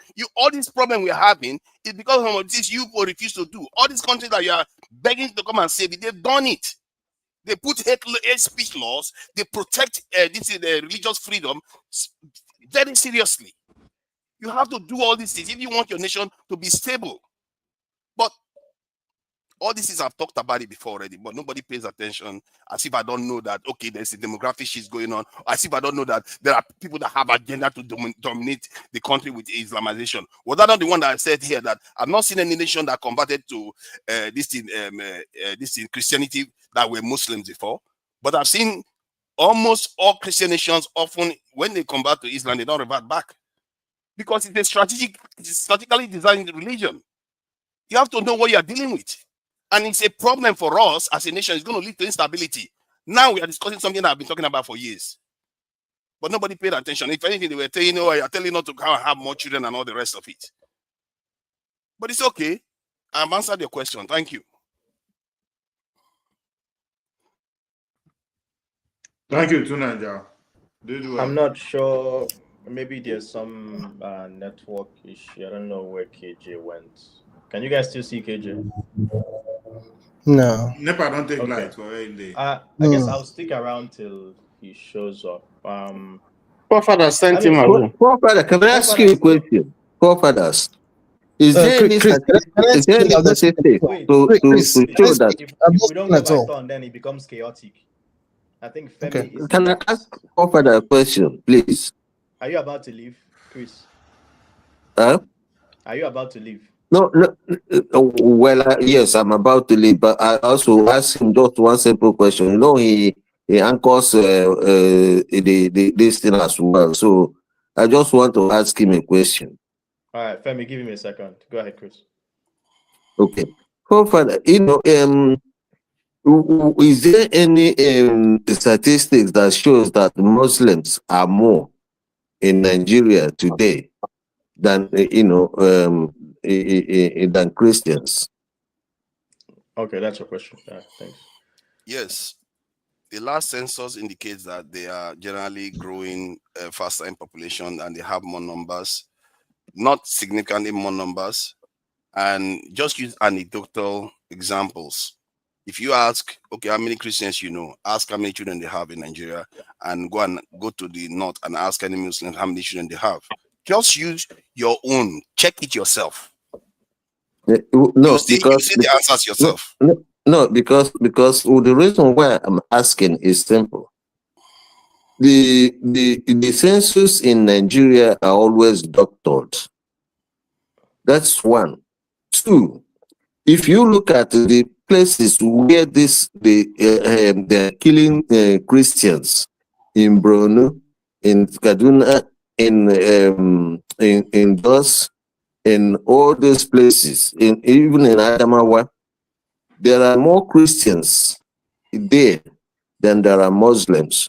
If you go through school enrollment, if you go through the banking system, and so many other informal ways, you can ascertain population of a country. You will know that those phantom, and the last election, the last election showed that those phantom numbers that they call KKK, 2 billion, 10 million, 30 million, didn't materialize. It simply is because the numbers don't exist. But what has happened is this. If you go to Yoruba, for instance, let me give you a particular thing. Yoruba is majority Christian. But if you look at those in power, they are Muslims. So the Muslims has always put themselves in positions of power to make it look like the country is a Muslim country. That's what is happening. And that is where the colonization, the Fulani I don't know, Obasanjo, was he Muslim? Obasanjo was Obasanjo not Christian, and it was during his time, if I'm not mistaken, when they did the census. And like what I always say is that if the number you disagree with it, then your Muslims, you go to Nigeria and ask Muslims how many children they have, especially the northern ones, and ask the Christians, you see it. Geographically speaking, there's nowhere in the world where you have a demography in a savanna, or in a semi-savanna. Yes, Hey, that is more than the it doesn't forest matter the area. demography. Who controls government controls power. In No, that's not what I'm saying. I'm talking about population.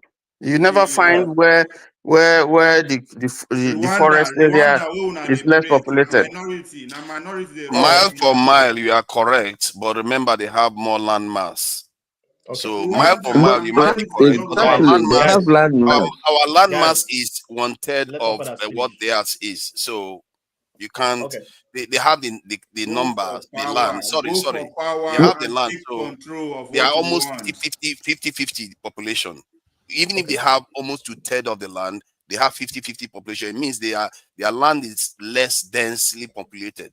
What population? What census are you relying upon? I'm What I going census? don't by know why una they argue about what the Rwanda. if you look at Nigeria, that's exactly what it is.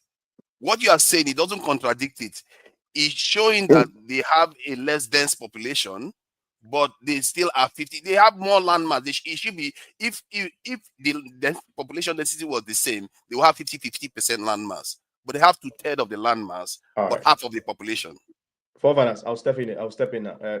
Chim, I'm trying to get KG. I don't know if it's possible. But in the meantime, do you want to take over? Forefathers Or you want me? is running the show. Or Fafadas, do you want to take over?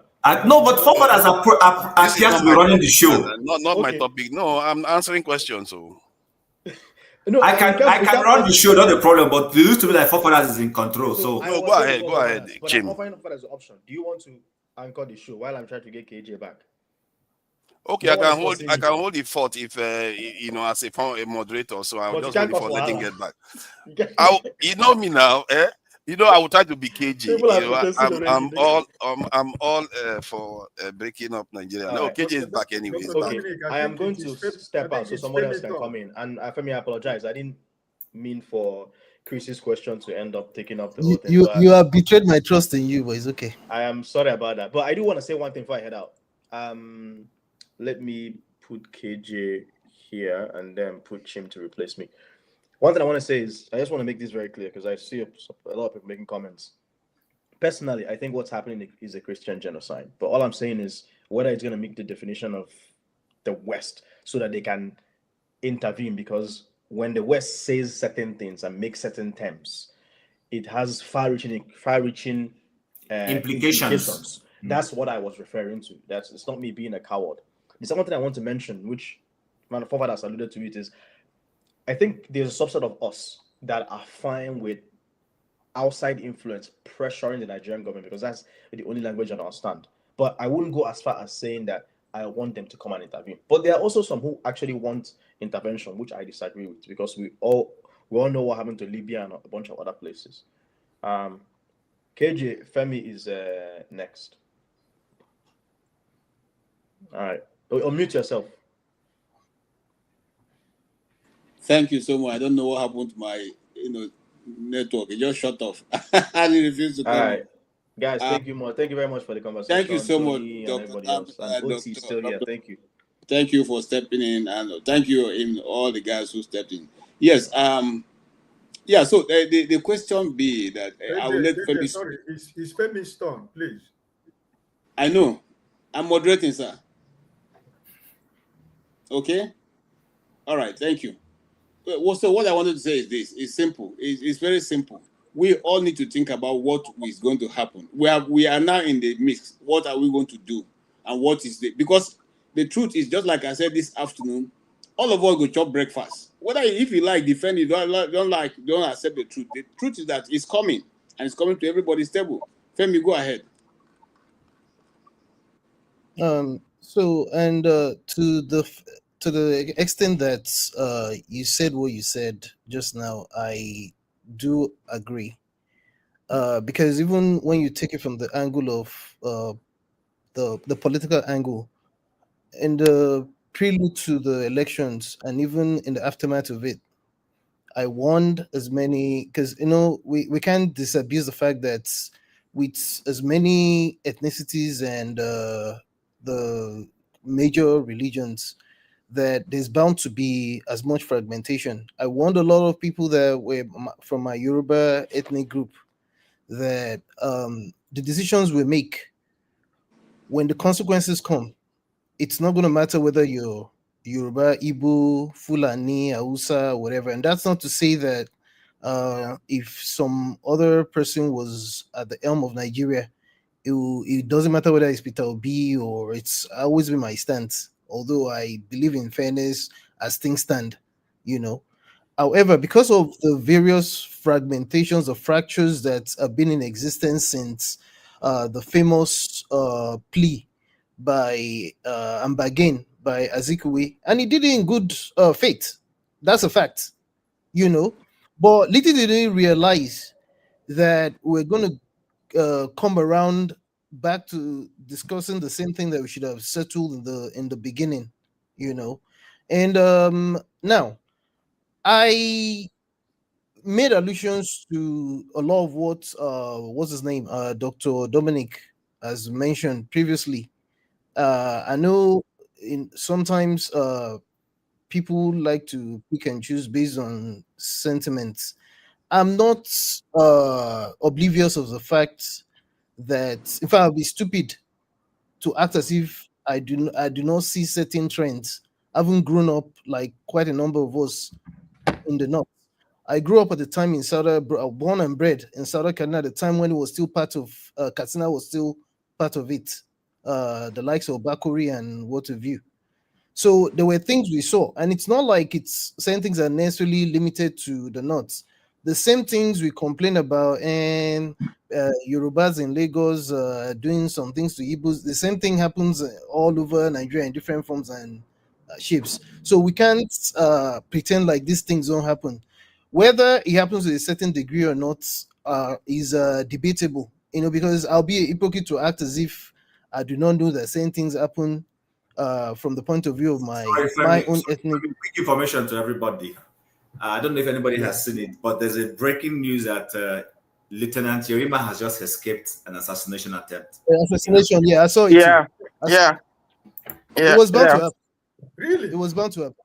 Yeah. Well, I hold on, guys. Before we get this thing, I'll look for it in major medias. I've not seen it, so let's wait for it. I can forward it to you if you want. Okay. Yeah, I've seen it about two anyway, but that's on the side. But Go you're ahead. right though.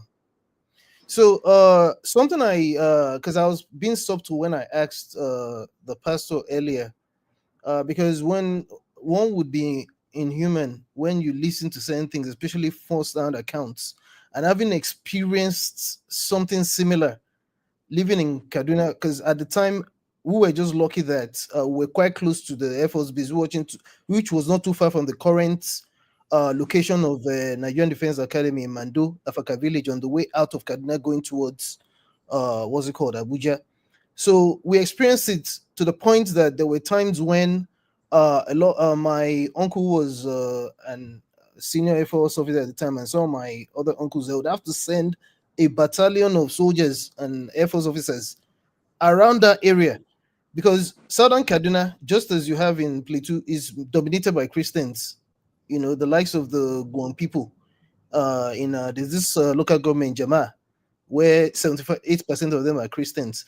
Now, by the same token, you also have a situation where you have a lot of Muslims, because I'm not trying to make moral equivalency here. I'm just trying to be clear and concise on certain things. You also have as many Muslims who do not. It's just that they can't speak because some people, there are Muslims that disagree. KJ, I'm sure you have Muslim friends who cannot speak, who are scared. They don't bond them well to talk. They disagree. In fact, I have a very of course, you do know that city Fulanis as distinct from the ones that we refer to as the headers and whatever. I have a very minute number of them that they don't bond them well to talk, to even say certain things at the dinner table. It's a big problem. In fact, they're most likely to be the ones to be unalived.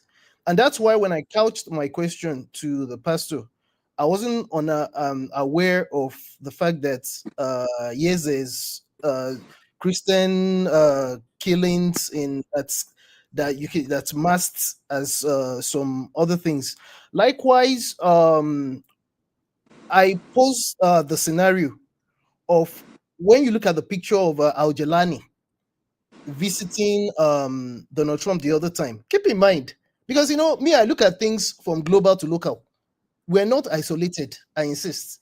When I looked at the picture of Al-Jolani visiting Trump, and I looked at the video, I don't know if you saw that video of Robert Ford.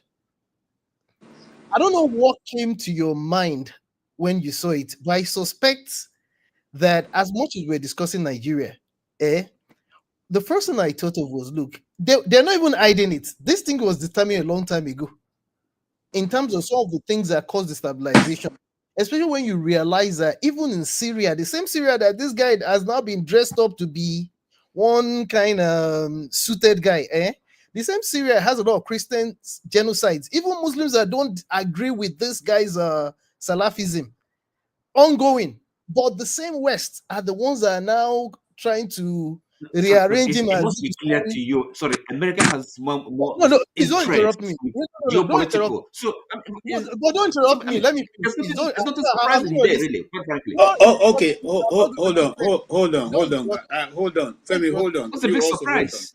Femi, Yeah, They but have a major interest. I'm not talking Edging out Russia. That is their major geopolitical interest. Hold on now. It's not about religion. Femi, calm down. I have one question for you, Femi. Go ahead. And because of the topic you are dealing with, and you mentioned that's why I'm going to that place. Exactly. Now, in sometime, in the course of Nigerian history, I think sometime in the 80s or early 90s, Reverend Bonkin came to Kaduna to have a crusade.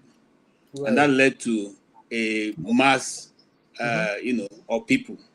Yep. Now, that time was not even as volatile as this time. But in this time now, we have Hassan El Hassan in Abuja and in Lagos holding massive crusade.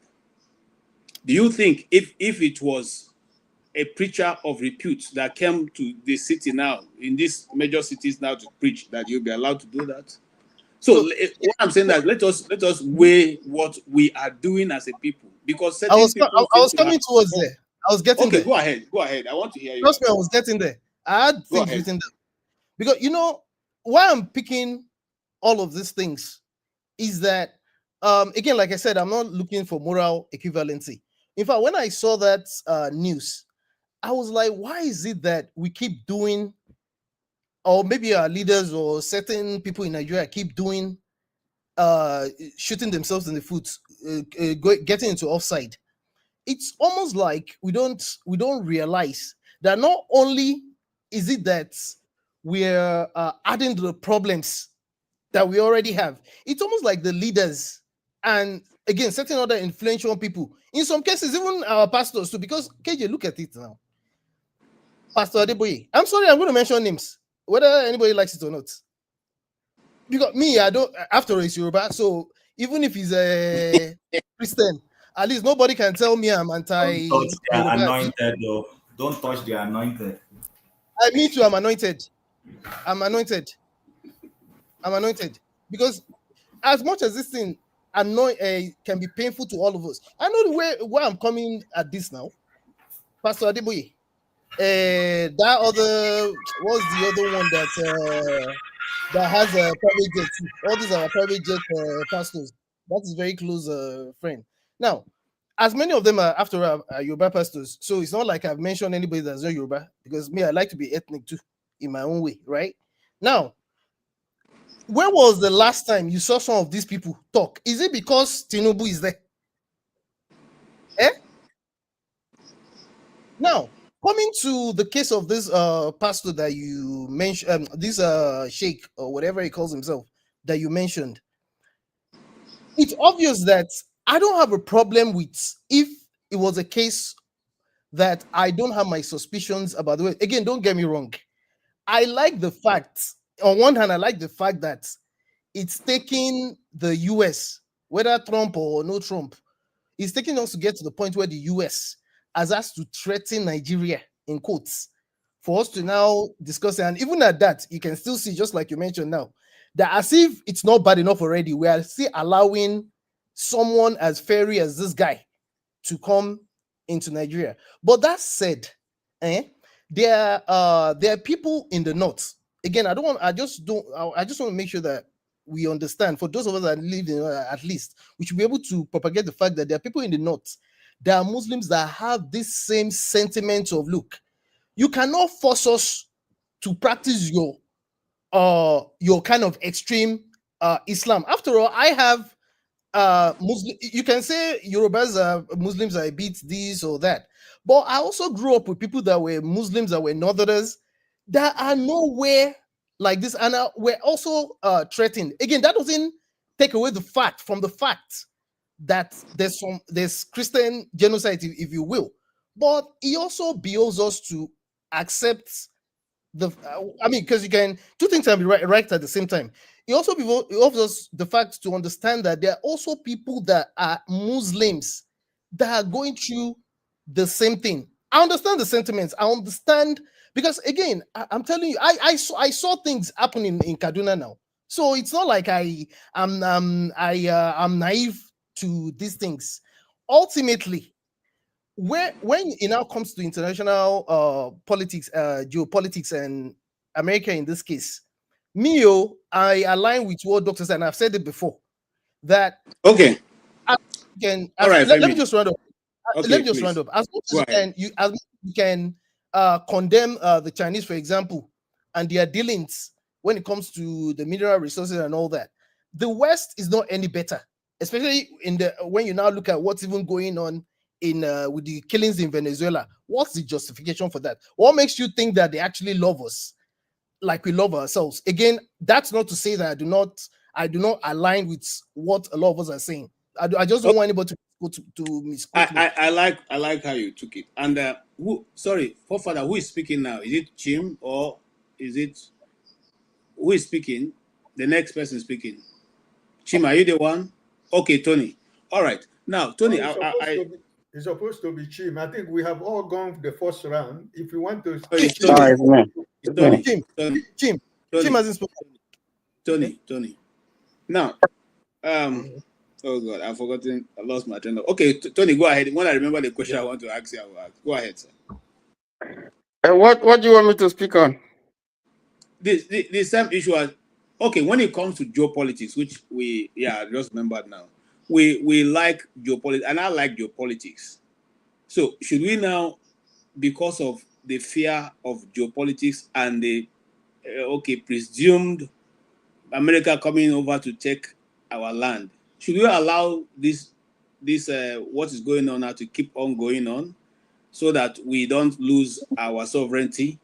And then while you're answering that, I want you to tell me, as a Nigerian, or as your people who have lived in Nigeria for at least 20 years of your time, what did the oil and gas do for you in Nigeria? What is the benefit that we are now very scared of people coming in to take it over? Well, in 2015, I was in Abu Dhabi. I was coming to the US, but I went through Abu Dhabi with my family. And right there at Abu Dhabi airport, you could see a plethora of US troops. In fact, they were scanning people, because from there, if you're going to the US, through Abu Dhabi, they do your check and, look at your documents and so on and so forth. But beyond that, you still have some US troops stationed there. They are stationed, you have US troops stationed in Saudi Arabia, in Oman, in Kuwait, in Jordan, even in Syria, along the Middle East. You have them in Japan, you have them in Poland, Germany, you have them in Croatia. They're stationed all over the place. And some of these places have resources. I mean, the ones in the Middle East have resources. Kuwait has. I have not heard that America is taking their resources. I haven't heard that. Now, it is in the strategic interest of those countries, because they allowed it. Now, so all this noise about if American troops come here, they're going to steal our resources is a baloney. It's a BS. It's a malaki. The point is, it's sad that we have a monumental problem such as we have now, we don't have a solution. Yeah, sorry, Johnny, let me cut you. You see, we asked the pastor, since this thing started and the fear of America coming, what has government done? And he said, absolutely nothing. So how then do we solve the problem? That's what. That's where I'm going. I'm just preparing.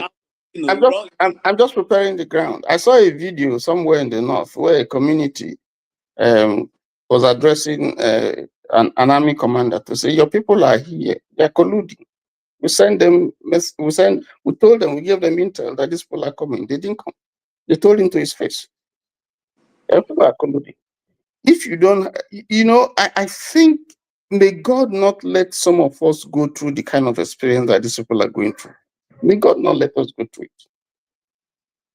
That they are in their own country and they are helpless. The government can't help them. The military can't help them. And then you don't allow them to carry guns to defend themselves in their own country. They have to sleep outside. Their home is not comfortable. They have to sleep outside so that if things happen, they can easily escape. And we're here and we're saying these things that we're saying. It's sad. And not even the government has showed enough commitment to deal with this situation. Every day you keep hearing, tomorrow we're going to still hear people being killed. It's like, you people come and do what you want to do. Let us see. And then people are out there giving the impression that, America is coming to take the whole of Nigeria, take your resources, take everything. The Chinese have been stealing your resources for years. The government itself has been stealing your resources. I am from the South. It's people from some other place are coming to, they have oil well in my own South, where we have oil. Let me just give you, because this is initiating, I just give you an example now and I just close. Cape Verde qualified for the World Cup. They are just about 500,000 to 528, by 2024 estimate. 528,000. Alimosho local government from Lagos State estimate is over 2 million. Alimosho, a local government in Lagos State. If you want to be conservative, you say 1.2 million. So Alimosho is about twice, if you like, the size of Cape Verde, and they can produce a team that will go to the World Cup. Nigeria, that is 200 million, if you want to be conservative, cannot produce 12 men that can take the nation to the World Cup. It's a shame. That shows you the kind of country we are talking about. And somebody is coming and is calling you a disgraced country, and you say, no, why should you call you a disgrace? And he's saying, let me help you. And you are saying all this kind of things. Shame. Shame on the government. I'll stop there. Thank you so much. You see, I saw a debate on the X street, where certain Nigerians are saying that they are trying to Ebolize the national team, So they are trying to Christianize the national team, that they can only see one Muslim there. And this is what destroyed Nigerian football. This exactly is what destroyed Nigerians when they brought in the national what they call it now, quota system. Quota system. Federal character. But in this case, it's quota system, not federal character. Yes, federal character is not actually federal character is not a bad thing. It's just the way we practice it. It's quota system. They brought in the quota system, and then the Nigerian team, the Nigerian Football Association died. So I am not going to even go into that today, but I don't know who is speaking next. Sorry, KJ, is it quota system that made them not to pay the allowances of the footballers since 2000? Don't worry now. Don't worry. We spoke about this yesterday. It's quota system because the last person who was there chopped his own system. Now this guy who is here now is chopping his own. So what is not quota system? It's quota system now. Let's go ahead, Jim. It's a crazy place and people don't see it. Yeah. So and at the beginning of NMPC, Nigeria signed a joint venture cooperation, JVC as they call it, with all the oil companies. So they make profits, and there's a way they share with NNPC. These companies like Shell, Chevron, Total, Tina Elf, and there were other ones, or many of them have merged with each other. So, but I want to mention these three because Shell is Dutch, Anglo-Dutch, Chevron is American, then Mobil. If you go to Port Harcourt or Warri, all of these people have almost a mini city. If you go to Shell, Shell has a big Shell camp that is as big as a city on its own. If you go in there, everything is inside that place. Do you know that when there is no power in the entire Port Harcourt, Shell camp would have light? The Shell employee will have... listen, the wives of those people don't need to go outside of Shell camp for shopping. That is true. Market inside that place. They have everything they need. They have a filling station inside that place. But today, somebody is telling us that we should be wary of America, that they are coming because of that same oil, the oil that they have been collecting and sharing with you. God bless you, my brother. Using their own to do what they are supposed to do, but you don't use your own to do what you owe your citizens. Because if you will remember the genesis of the kidnap in the Niger Delta, do you know why it started? People went to Abuja when 1 million march was done for Abacha. It's like people from the Niger Delta, and they saw the development of Abuja, and people said, so the resources from the Niger Delta is being used to design this new northern city, and we live in penury. That was the beginning of coming back home, and they started creating problems. Yes. And then it metamorphosed into kidnapping Shell workers. Oyibo people, yep. Oyibo people, thank you. You see, people think many of us here don't know our history. We don't know what has been going on in Nigeria. America suddenly wakes up and your natural resources is too critical to them. But their company, Chevron, on Lekki axis, has a big estate where their employees live. They have light inside there. When there is no light in the entire Lagos, they will have light inside that place. And we don't pause to think sometimes when we come on this place to spew certain spurious conspiracy theories. And I keep looking at people and say, are you guys okay? Listen, like Tony said, like Femi said, and like many people have agreed, no Nigerian would love America to place military boots on the ground. But the point is, they are asserting a bit of an influence that will force our government to start doing the right thing. Why can't we encourage that? And they're telling you, oh, they're coming to take your natural resources. All these Sheikh Gumi that are talking, where has he been all this while? Suddenly now, they're all panicking. A man who couldn't even go to a fellow Muslim nation, they had to deport him because of his antecedent. Because they have intel that this guy is a dangerous fellow. We're not going to say because he's a Muslim, we welcome him to our country. They reported they allowed him to come and carry out his Hajj. He was sent back home.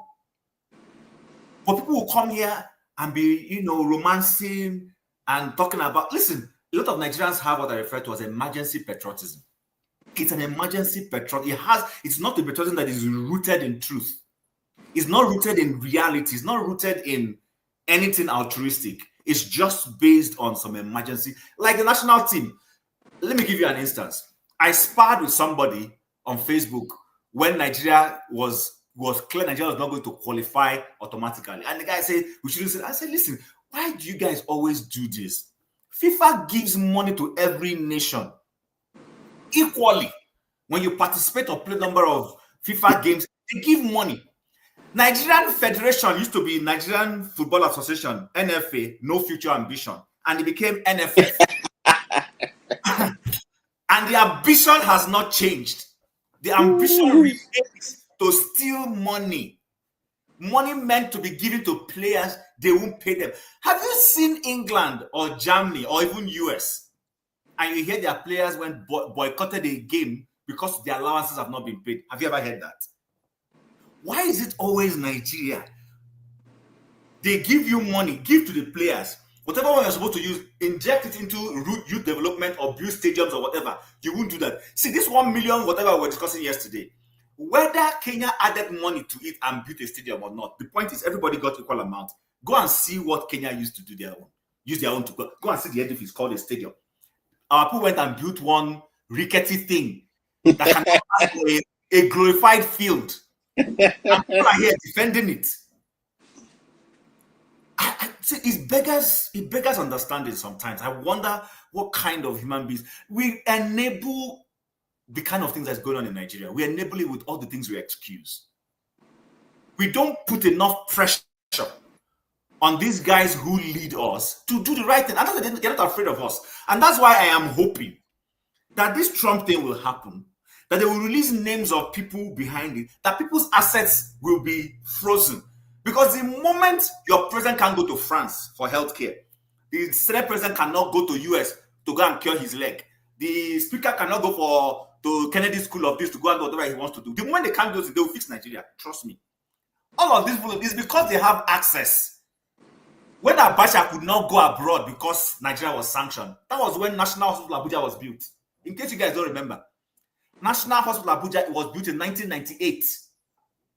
98. It hasn't been there forever, even though it has decayed now again. So I think we need to change our mindset. We have a fundamental issue with the way we think. That's why somebody will be seeing clear genocide being carried out, and you are trying to create an unnecessary moral equivalence that does not help anybody. So this is little what I want to add before I leave. I think our people need to change, because if we don't change, opportunity will come and pass us by, and these issues will continue. We have an opportunity now to solve this matter. In fact, we have an opportunity that by 2027, with what is going on, elections will be held free and fair if we know how to play the game well. Because all this American noise will even put pressure on them. Did you know that they've gone to Abuja and removed all the campaign this that they were putting? The president is suddenly not talking about re-election anymore. He has changed tactics. But when this pressure wasn't coming, everything was today, somebody has decamped, tomorrow, number two, that was what was going on. So we need to, when people want to help you, help yourself also. All right. Thank you, sir. Thank you so much, Chim. Can I just ask, I'm not going to say anything more, quite frankly. I just want to ask Chim a question. Do you have a view on the future prognosis, Nigeria going forward? I mean, beyond the current American intervention or non-intervention. So, I mean, this question in the next 30 years, next 50 years, what will be our situation? I mean, is something they've given thought to? Yes, I have. I'll be honest with you, I've dwelt. It's only recently I started becoming pessimistic. For the longer period of my life, I have always believed in Nigeria. In fact, there are people close to me who are accusing me of saying, this is your fate. We don't know where it's coming from. I'm one of those who believe we've had opportunities to create a perfect federal union in Nigeria. But for some very selfish reason, we continuously sabotage ourselves. And I'll explain to you what I mean. There is nothing wrong with like I said, federal character is not a bad thing. Every country has some form of it in one word. They have different names. In Switzerland, for instance, they have a rotational presidency. Because you have Germans, you have Swiss who are German-oriented and English, and some other Italian or something like that. But so don't forget, as we speak, there's no equal citizenship. So when you're talking about even the federal character, I agree with you. I hear you. Okay, so let's be realistic. Okay. Yeah. So the point I'm trying to make is this. Listen, the point I'm going to make is this. There is this unnecessary belief that if we need to create, as an example, the biggest issue right now, create an additional state. And I'm not saying I necessarily believe in creating another state in the Southeast, but if we create a state in the Southeast, then the North is losing something. I don't understand why they have those kinds of mindset. What is wrong in somebody saying to Nigeria that, okay, we're trying to vote on how to power the country. We have hydro in Niger State and Kogi, electricity, but we can't use this for the whole country. Why don't we just situate the situation that in the middle belt, for instance, we will use hydro? In the Sahel part of Nigeria, where you have a lot of sunlight, let's invest money in solar. In the country where we have gas, let's use gas to do that. and invest massively in these things. No. Some lawmaker will go to the National Assembly and say, no, we must use hydro because hydro comes from the north. In his mind, if he encourages the emphasis on gas in the south, then the north is going to lose something. Do you understand what I'm saying? That kind of thinking does not help. Yes, but you see, the thing is this from experience. We've come, I mean, how many years now? Been together, and then that's something going to 70. No, exactly. So that's what should kind of inform your analysis and your hope. It's not just having, hoping against hope. How far have we come? Oti, let me help you. Sorry, let me just answer him before I leave. Oti, I get you. It's not hope against hope. It is the thinking that at some point that somebody will be able to sit back and say to himself, the reasoning I was applying yesterday does not help today. No, it's not. That's what I'm going to talk about. It's not just your thinking. Other people are thinking as well. It's not what they are thinking. Are we thinking alike? I mean, is there any kind of unity of purpose? Is there unity of mind? So you cannot work together unless they agree. So if it is lacking that basis of unity, then it's a waste of time. We've tried it. So all right. Can I speak? Let me tell you why that is. That is because that is the reason why that will not happen, Chim, is because they are trying by every means to hold the Southeast down. If that policy is implemented, the Southeast will run away with development. So whatever is done now is done to make sure, first and foremost, I listened to one, I don't want to call his name, I listened to one Hausa, let me not say Hausa, in one of another elite. I said, why do you people, that is referring to me now, why do you people want to always be asking for equality when you are a conquered people? You are people supposed to be begging to be allowed to even have amenities in your place. This is what somebody told me to my face. I have three square meters a day. And quickly, KG, let me just add this one because somebody mentioned it when we're talking about, I think it had to do with, this indigenous something. I don't know whether it was quota system and everything. There is somebody all of us know. I'm not going to mention his name. I doubt anybody who has followed Nigeria's football from the 90s till date does not know this guy. He grew to the apex of football in the world, not just Nigeria. He went beyond this guy. He had a nickname, Mr. Fix-It, but I won't mention his real name. I allow you to all know who the person is. This guy is from the Southwest, but he has a northern name. Do you know why he took that northern name? And not only did he have a northern name, he was claiming a local government somewhere in the north as his catchment area. That was the only way he could grow. I served in the Federal Civil Service Commission. Yours truly did in Abuja. And I know what my eyes saw when it came to tribalism. That's why when some people come here and say certain things, if your name was not Abdullahi, you can't go anywhere. Correct. So what are we doing? So what are we I saw it with my hand. My name was project to go around Nigeria with an allowance. They removed the name because it's an Igbo name. Yeah. And they still took the money and did what they wanted to do. And that project, I didn't go to that place. So I think some people have held the country hostage. Yeah. But it's not as if they don't have brethren who are educated enough to say we can't keep doing this, because it's also hurting them. It's hurting them. That's the point I'm making. It's not as if they're gaining anything. Systemic capture. Yeah, but we're not going to wait for them forever. Are we going to just sit around? All right, and then, let's move on. I know that everybody has spoken now. Except me. Is there anybody who has not spoken? Except me. Oh, hold on. I know that. Yeah, I know you have not spoken. You are raising your hand, Ungo. No. I didn't even see Obe. I assume he just came in now. I was thinking that after Tony is me, but that's fine. Okay, after Tony is you. Okay. Please let's talk to Obe and Okija quickly, and then we'll start over. Mr. Obe, you are welcome. Thank you, Jare. And Okija. Say, Obi, you have listened to the discussion so far, and the question we have been asking ourselves is: right now, that some set of people are shouting that America should not intervene in Nigeria. The question we all need to ask ourselves now is: if the current situation remains, the status quo remains, what will be of Nigeria in the next 30 years? That is, will our relatives still be called Nigerians? Will they still be Christians, or will they be Muslims? or will they be atheists, or will a country have been run over? What is bearing in mind that Turkey is actually where Paul comes from. Okay, Paul that wrote the Bible, part of the New Testament. I thought it's the Paul that And, worked in aviation. No, it's not Paul. No, Paul that wrote Paul. the New Testament is from part of Turkey. Mm-hmm. Turkey today is not the same nation. Whilst we want to everybody, the Muslims don't want to go. We don't want the Muslims to be taken away, or have no problem with them. Should we also decide to abrogate our own rights just for them to have their way in Nigeria?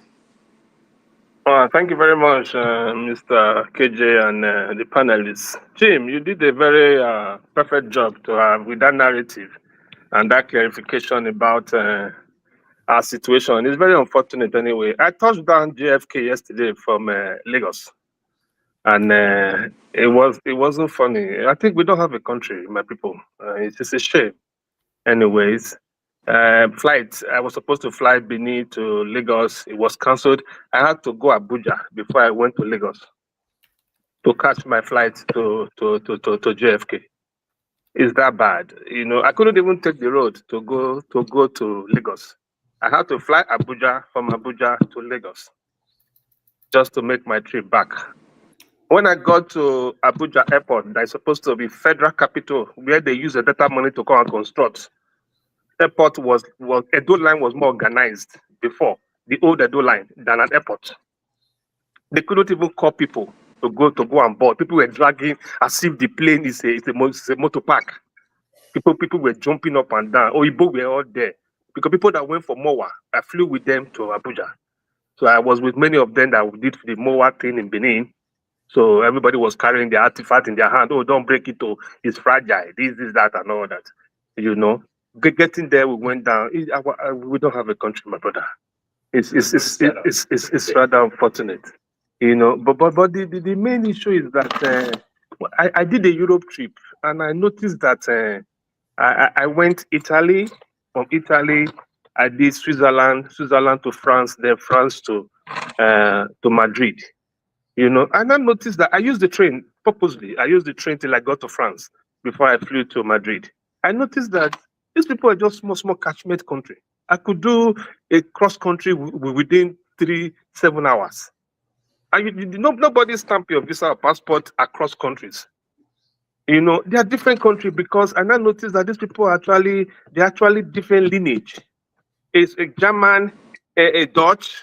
That is how they are. That's how they were able to live. You know the reason why they separated, why they are small countries? Because they need to think alike. They need to be the same people. Identity to live together. So we will continue in this mirage, in this cycle of nationalism, of we are one, of we are brothers, we are whatever. It doesn't exist. Ordinarily, an Edo man, a Benin man, cannot understand an Ishan person. Ovie will come and say that he's from Ososo. Anyway, Ososo, I don't even know what they speak. I don't even know their language. You understand? And they are Benin, and they're supposed to be Edo people. I'm talking of small Benin of how many kilo, whatever miles per hour that you can drive through. We don't understand ourselves. We are living like different people. Talk of the nation as it were. The day I lost my friend, my brother, Henry Osage, he was a deacon in Church of God Mission. He was going from church to the house. He worked in Nigerian breweries. And they shot him because he's a Christian.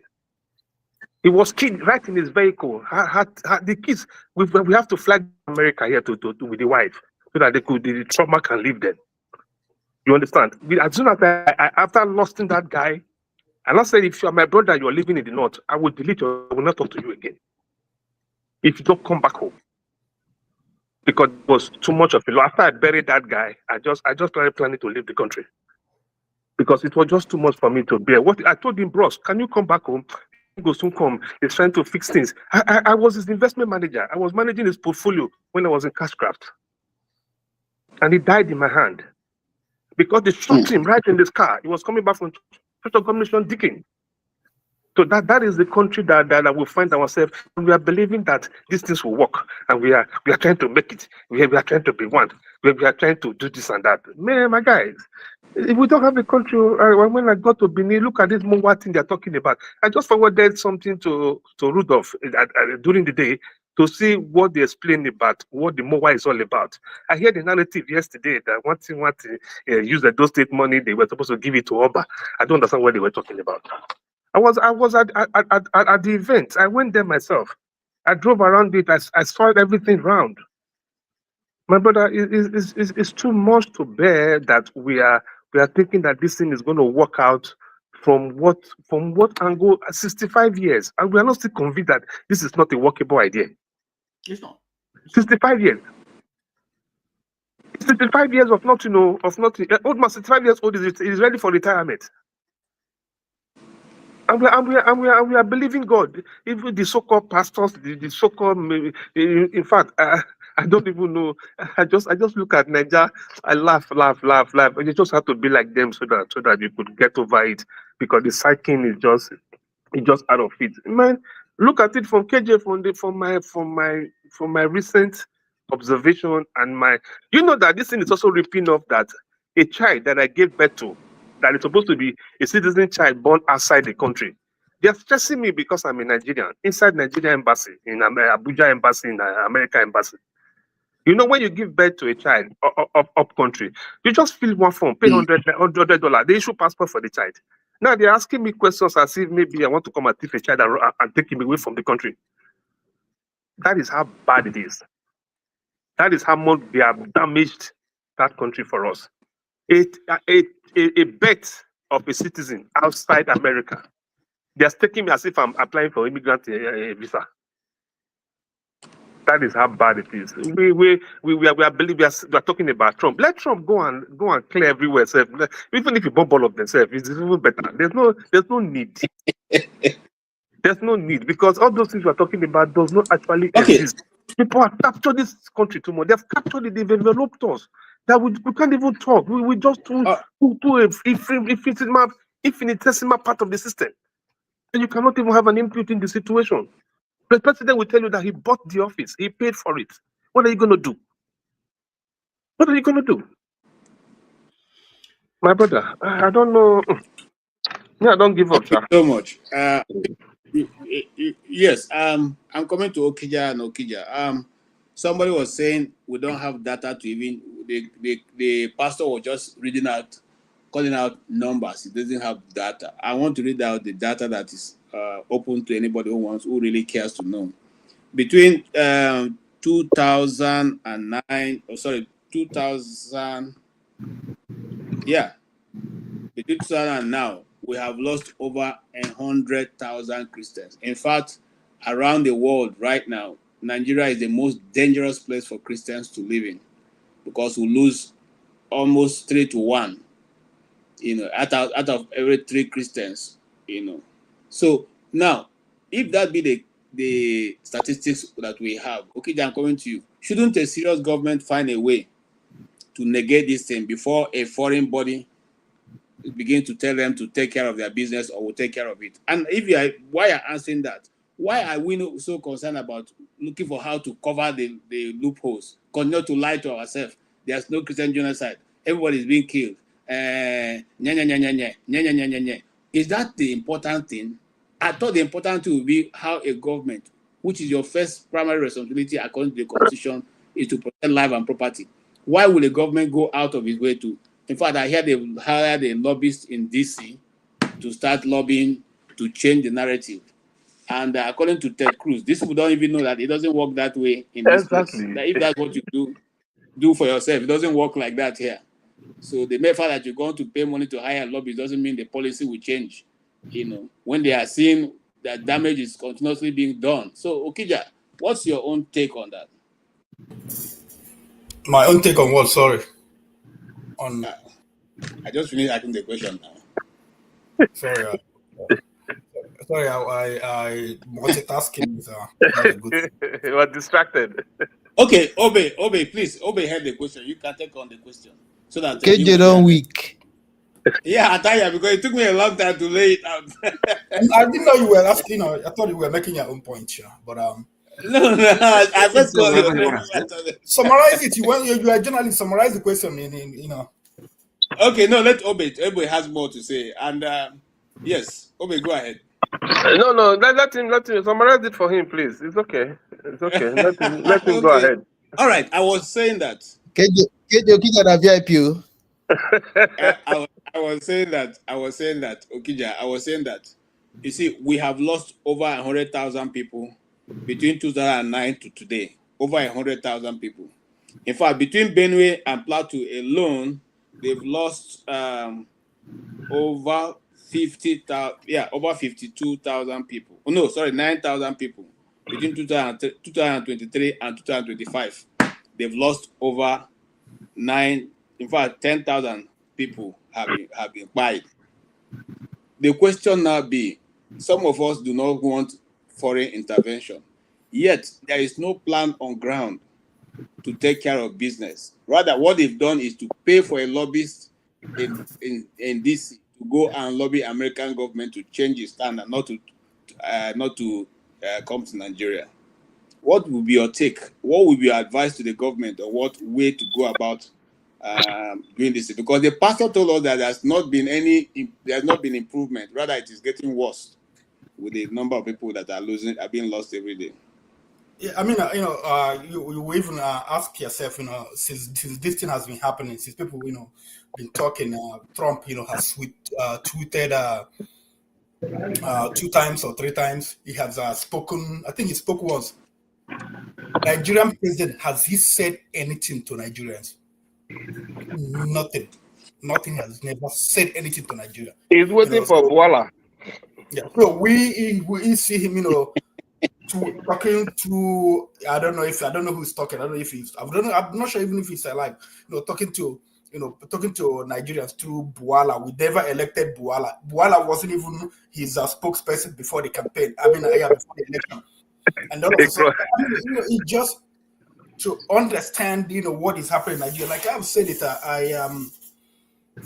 Like some of you who have known me, this platform, I was like, Nigeria, one Nigeria, but after consideration of what's happening in Benue State, I came to the conclusion that no. How can people live in IDP camp, in a country where there is no war? You just talked about this statistics, you give all these statistics, all these numbers, and the country is not at war. If we were talking about like say happening in what's the name of Ukraine, you will understand. But this is country, you are not at war, and this numbers, just climbing up, and nothing has been done. No, nothing. No, we won't say that there is anything government is planning to do. The one Tinubu visited, what's the name of that time where they had the killing in Benue? Yeah, he didn't even go to that place. He stayed in the capital, whatever. He had the helicopter. He had the Nigerian Air Force at his disposal. He couldn't just fly to that place and see the people. Is the thing. What you want the president to do? I know he will not do it. Just call for for the breakup of the country. Let people come together and decide, are we going to stay or we're not going to stay?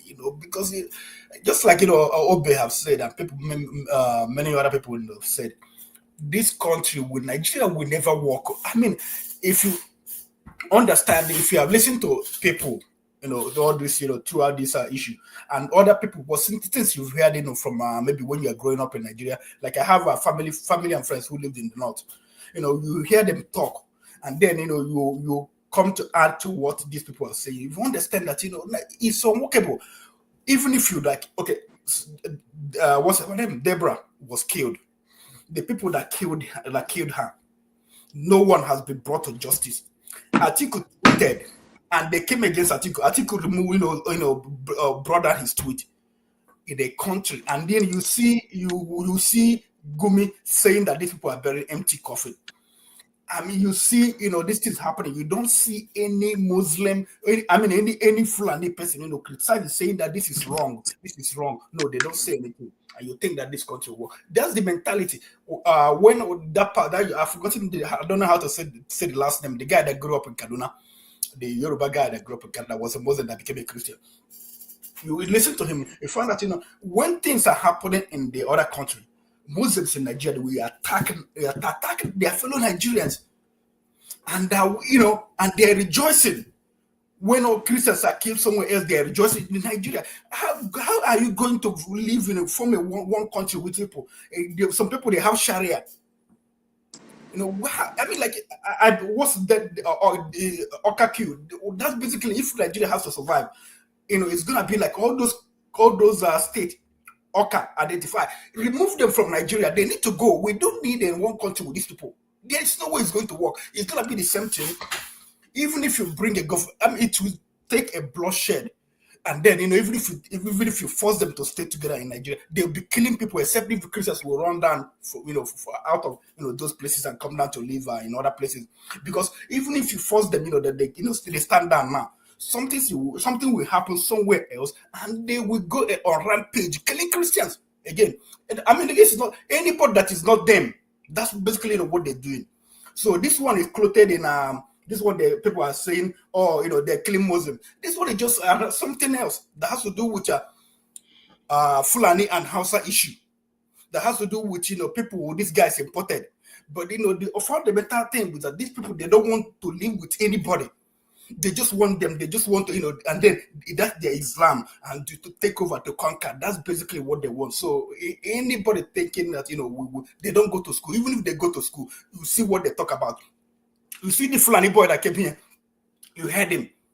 That's the one that has access to the internet to look at what he's saying. Asking the Fulani people, when you know that the worst thing you can do the final thing you can do to somebody, take over, take his life. And you are saying you're comparing it with the people who are doing fraud, who are doing some other thing. Saying that we are when it happens we call Fulani. That's what they are. Nazis. Nobody for human life. When we refer to them, we call them Nazis because there's a reason. So people would know, understand. So when we say Fulani terrorists, we know what we are talking about. That's what they are. I don't know, but I am. Okay, I'm with you. We don't spoke too much. All this energy we've been wasting talking about Nigeria all the time. I don't know. I wish we were talking about maybe this road is not fixed, or we are talking so fundamental structure, everything, nothing is working. So when will it work? People, that you are talking about how to develop a country. They're talking about how to Quran to read. Bro, it's a big problem. All right. I wish. I respect people. I know there are some good Nigerians. There are people that want Nigeria to. Thank you so much. Thank you so much for. But the thing thank is, you so much for that. It will not work. Thank you so much. I want you to watch in our country. This guy was busy in Lagos, still preaching or speaking about this at this time of heightened tension. In other words, they want to let you know that they want to rub Ghana pepper on top of what is going on. And I'm not trying to incite anybody. I'm just simply telling you that it didn't make any sense to bring a fiery speaker at this time in the nation where people, relatives and friends are suffering and dying, and so many things going on. This was the message that he preached sometime ago. Is it the prelate?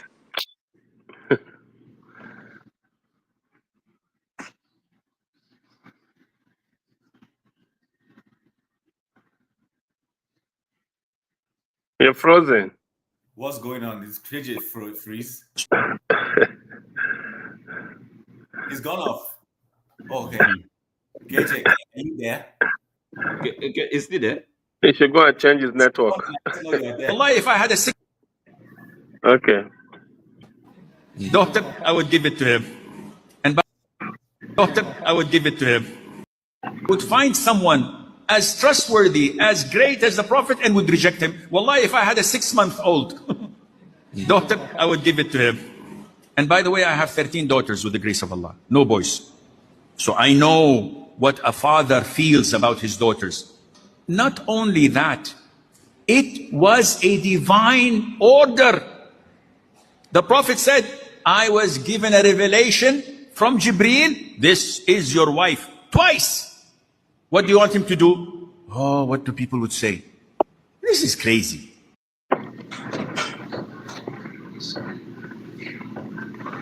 What an outright nonsense.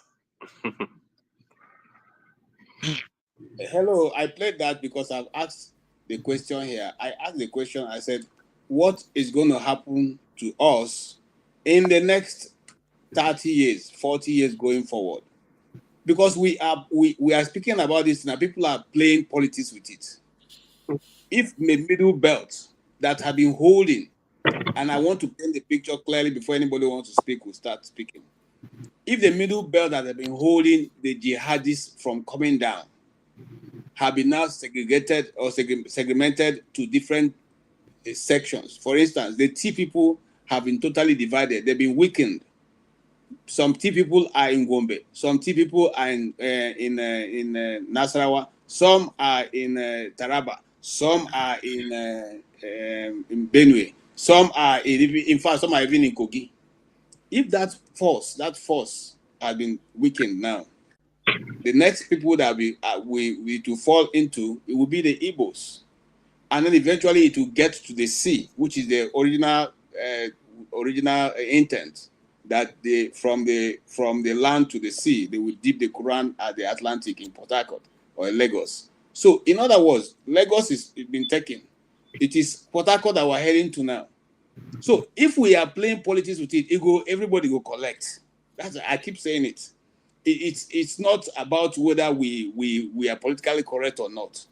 So what should we be thinking now? Because it is now that we should think of how to prevent this thing from crossing. What will be our solution? Those who say America shouldn't come, what is your solution? Give us your solution, because government have done nothing till this moment. We want solution now. Some people say we are criticizing. Okay, let's not criticize again. Give us solution. Anybody who wants to give us solution, please come in. Whether you're in Nigeria or you're in diaspora, if you have solution of what Nigerians should be doing now, especially those people in the middle belt, Plateau, Taraba, Benue, Nasarawa, if you have solution for them, please come in and give us the solution so we can now project that around with our tweets and everything. Dr. Go ahead. Yes. See, I just want to say that I want to paint a picture of what that preacher was saying, just to let you know that it's already happening. Even whilst I was in Kaduna, I grew up in Kaduna just like Femi. I was born there many years ago. And I know Kaduna, I know Mondo, and all those axes. I even know Sheikh Gumi's father, who handed over that post to him. He was also a radical, an extremist. He preached hatred and all. And I remember back in those days in Kaduna, where young people, Christian young girls, will be snatched from their parents and they'll be taken to a cleric's house and their parents cannot access them. I'm telling you, this happened and it's still happening. It's happening in all those northern states. So what you're saying is not far from us. It's going to happen. It's going to get down to the south.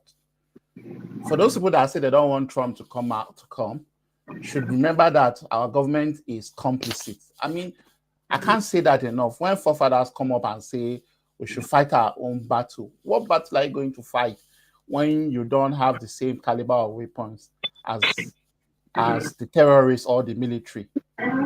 Recently, they arrested some Plateau people with weapons. And those people that they arrested, I can vouch that some of those weapons were meant for defense. We've said that the military will come and take weapons away from them, and they cannot fight back. So I don't know what people want us to do. How do they want us to fight? With empty hands? It's not possible. So if we cannot fight with empty hands, then we must look for somebody that will come and help us. America went to Kuwait when they were fighting Iraq, and they helped Kuwait defeated Iraq. I don't know how much Kuwait pays. Some people say it's to the tune of $50 billion. But I'm pretty sure that money was well worth it, because Kuwait today has got peace and America has got a base there. So what am I trying to say? By all means necessary, we need help. That is in the short term. In the long term, we have to tell ourselves the truth. No nation can progress when you don't have one voice, a sense of unity, a commonality of purpose.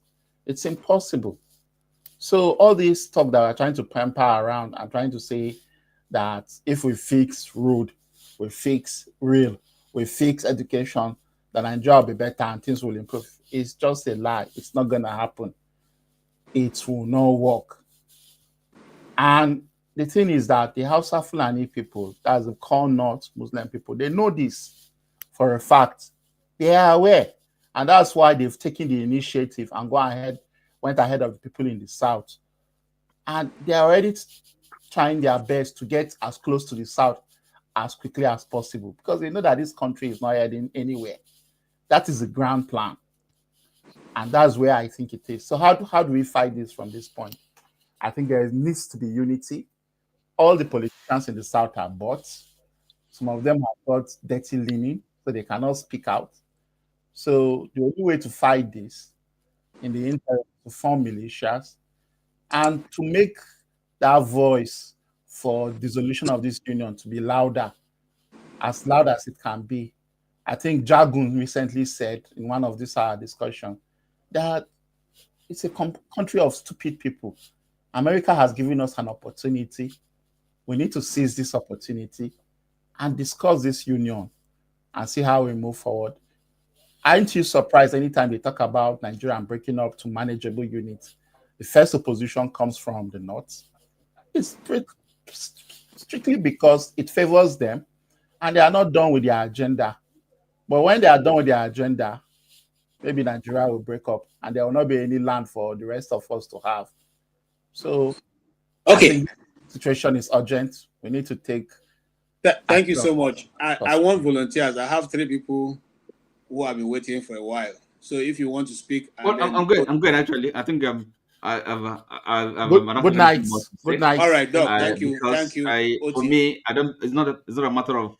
I mean, the length of speeches and all that. So you get to the point. We have seen the light. If anybody here, after listening to, seeing the evidence, listening, and then you don't understand. You have no understanding, and then your case is hopeless. Mr. Ochi, I'm surprised today you change now. I'm surprised today you have changed. Let me correct you. You see, the problem with please. No. Listen. I've always argued. Let me clarify him. Speak. I don't want to reply anybody. Just make your point. Okay, look, listen. I have 4 or 5 people behind. That's fine. I'll be going in a minute. You see, my position has always been that Nigeria, as presently constituted, it's not workable. It's not sustainable. The idea may be one Nigeria. So are these people? I don't know their reasoning capacity. You have to understand where somebody's coming from. It's sitting down, and if you cannot work by sitting down, then we have to find an alternative means of doing it. But staying together is not an option. So we have to, even our politicians, force them to do it. Okay, and we're not gonna leave our destiny, our fate in the hands of any officers, any officials, or any politicians. Okay, so as a people, that's really what we should be focused, on our minds, and that is kind of talk where we come here and then it's you keep saying as a people, which people? What do you mean, which people? Okay, that Ovia, for you, I don't know, everything for you is just kind of theater, so it's really I don't get it.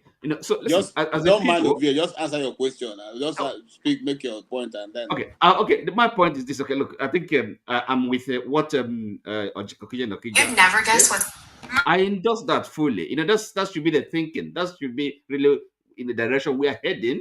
Of course, some of these things are not things that you kind of you discuss in the open. No, but that is the only game. That should be the only game in town. Okay, so we can maybe be playing here or discuss other things, discuss football or whatever. But the only thing really for us as a people or as peoples, okay, that's our politicians. We have to get them to do it. Okay, none of us here is is less than 5 years or whatever. And then who are we waiting for to do it? Okay, in whichever capacity, whichever position we find ourselves, politics is local. Okay, you have to maybe whichever group you can be part of, join, and raise the political awareness and make things happen. That's the only way. I don't see any other option. For me, it's a serious business. It's not I don't come here to play games. All right. I'm Thank you going so now. much, Good night. Oti. Have a good night. Tony, are you also on the move? Yes. Just 2 okay. minutes. Make your okay. Go I ahead and make think your point. I don't think that the politicians can help us out of this situation because we have had a long time looking for them, waiting for them to do something. They haven't done anything. Now, we have some of our respected leaders who have given us suggestions as to what to do. One, IBB, he has said Nigerians should emulate the Azare example. 2, T.Y. Danjuma has said, arm yourself, they will kill you. 3, you have the DSS Director General has said to us, Nigerians, defend yourself. So it looks like, what everybody is saying is go and arm yourself. The same way those people are arming themselves, arm yourself and let us go into a fight. I think at some point something will yield.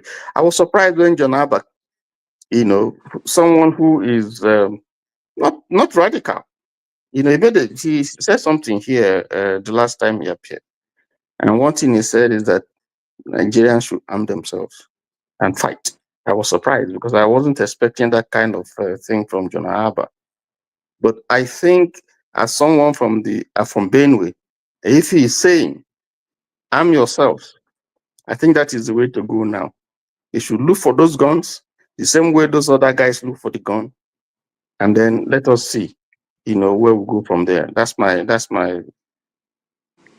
Okay. suggestion. Thank you. Thank you so much, Bro Tony. I really appreciate you've been here since, so I can appreciate it when you want to leave. Thank you so much. Thank you. I appreciate your contribution. Yes. Okay. Yes. I have a lot of people behind, so if anybody wants to take a go and then go behind the stage, I would like it. But if not, let's go ahead. There are newcomers now. Innovate. Thank you so much. You've been around for a while behind, and you didn't tune out. Thank you so much. Do you want to take a swipe at the discussion going on? Yeah, definitely. Thank you so much for the good job. Thank you. Yeah, I respect each and every one of you on this platform. I learn a lot from you guys. Just recently, Femi, that used to be my mentor, I don't know what is not happening, but it's okay. I just wanted to ask one question, because many of us on this platform keep telling that the US doesn't like us and all of that, and they should not come and take our resources. That both China and the US, they are the same. I just want to know how many Nigerians are are in Chinese army, and how many Nigerians are Chinese citizens? Very good question. Yeah, the young man wants to know how many Nigerians are in the Chinese army or are Chinese citizens. If you have the answer, please, I'll be very glad. I will be glad that you speak up. If not, let him continue his submission. Please go ahead. Nobody seems to be raising their hand yet. Yeah, they will forever hold their peace. Thank you. The reason why I'm asking all this question, US open their 2 hands for us to come into the country. We'll be inside the country still castigating that's in the United States of America. It get one of our brother here. Okay, hold on. Let me ask you a question. Are you in Nigeria? If if I was to be in Nigeria, I don't. No, I'm not in Nigeria. But your network is not clear. Are you in Nigeria? No, I'm not in Nigeria. Maybe it's your network. My network should Okay, be fine. because your network, we're not hearing you. Is every person hearing him clearly? Yes, I can hear Yeah, him. Okay, his go network ahead. is good. Go ahead. If they can. Yeah, we can hear him. I can hear him Okay, well. go ahead. I can hear him. Okay, go KG ahead. is Go the ahead. spirits Very that clear affecting to work your on your network, It's pretty KG. clear here. I don't know what happened to the people. So that is the point, because Go ahead. United States and other countries like England, where forefather normally speak from, forefather have never one day on this platform say anything negative against the United Kingdom. There was a day someone on this platform asked a question. The way forefather always talk about United States negatively. Why am I saying all these things is that this country over time have opened their border legally for many Nigerians to come and earn a living. Because most of us, we believe that they are coming to take our resources. Fine. The number of persons living here in America from Nigeria, they are in millions, they are in thousands. If I don't have a specific figure. Every month you send money back to Nigeria. You earn hundreds of thousands of dollars every year. Half of that money, whether you like it or not, go back to Nigeria or your family member, whether here or anywhere, So America gave you that enabling environment. Not just America, most of the Western world. Are you getting it? Most of us live in Nigeria. We could not even see this opportunity, And the fact that most people in Benue or the northern side of the country are facing this issue. And over the years, the government have crippled the citizen and they cannot act. And overheard people saying they should go and take weapons, they go and arm themselves and all of that. Just like what somebody said on this platform. If they should go and get that thing, the government or even the military, they will also frame them up, arrest them, say they are kidnappers. You and I will also come and castigate them. I remember in 2015, even some pastors speaks or actually, take this matter very seriously. They even wrote a letter to one of the major pastors in Nigeria. That one read it on a public platform across the world. That the Fulani said they have already surrounded the nation. But most of us see it as politics. Somebody in the eastern part of the country also, make statement regarding this, what is happening to us today. Even Sunday Igboho and many others have spoken regarding this regard. But I'm not in support of people saying we should, go our separate ways, because if you really want to save people, there are people who are, they are the minority in the northern part of the country. When you go, are you going to live there? Is that what your conscience should ask you to do? So we should try as much as we can, to seek help, whether being foreign or local, in order to rescue that country for where we find ourselves today. Because it's so unfortunate that the way most of us do come around, because we believe that the United States of America or UK or wherever, they are coming to pick our resources. Meanwhile, you yourself, you are also a resources. You carry your two left leg, come to America, go to the UK. Do you not consider yourself? Are you not more than that lithium in the bush? The number of money, the amount of money you are generated for the United States of America based on what you have acquired, based on what you know, is that a resource for the US? Sometimes we already take ourselves as a resources, but we are still crying that they are coming to take our resources. Meanwhile, you are in the West, too. The West is using you as a resources, but you are crying they are coming to take your resources. Correct. I don't understand. If you go to California, there's nothing like, oh yeah, everything there. Everything is there is brain. Go to Silicon Valley, go to many industries in America, that generate billions of dollars, that are not even all year related, But you and I are the one who is making that industry, moving, getting a lot of resources or making waves. But we are not considering consider all these things as a resources. But when they come to lithium that we don't even have resources to mine, we are talking about resources. Thank God somebody also mentioned here on this platform that even in the share or wherever I go to Mobi, it's not US that own all those things. Are they not already in Nigeria? So Is it better we seek for help because the government have already failed you and I? If not, you will be here in America, you will be here in the UK. You know, consider yourself as a resource that they have already taken you already. So if you don't want them to fight for you, you are just deceiving yourself. Thank you so much. In fact, I now understand your name, Innovate. You see, that's what we the Biafran, that's what we offer Nigeria. It's brain power. It's brain power, my brother, because nobody in the next century, nobody will be concerned about granite oil, sorry, fuel, petrol. Nobody. It is brain. And Africa have it. But we don't want to develop it. Instead, we are busy trying to how to find to keep our neighbors down. How will it work? Okay, so for me, for instance, why am I making that statement? I'm making it to say that if we really want to fix Nigeria, there's a lot we need to do. We need to recalibrate the whole system. We need to look at how other countries are running and run that what will fit us, what will suit our peculiar nature. We have some tribes that are small. I'll give an example. There's a particular tribe, I'm trying to remember their name in Kaduna State. They're very small. Their interests must be represented. You cannot say because they are just, maybe for a month of just speaking, they are 10. So what are we going to do with 10 people? That 10 people, somebody may be there who will bring us an idea that will, give Nigeria the headlines, grab the headlines.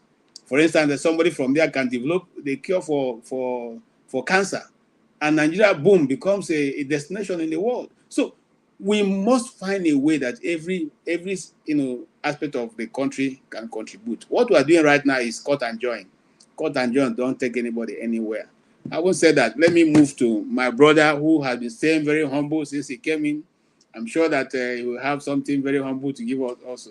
As long as you Yeah, attack anybody today, just come in peace. Come in peace. yeah, no.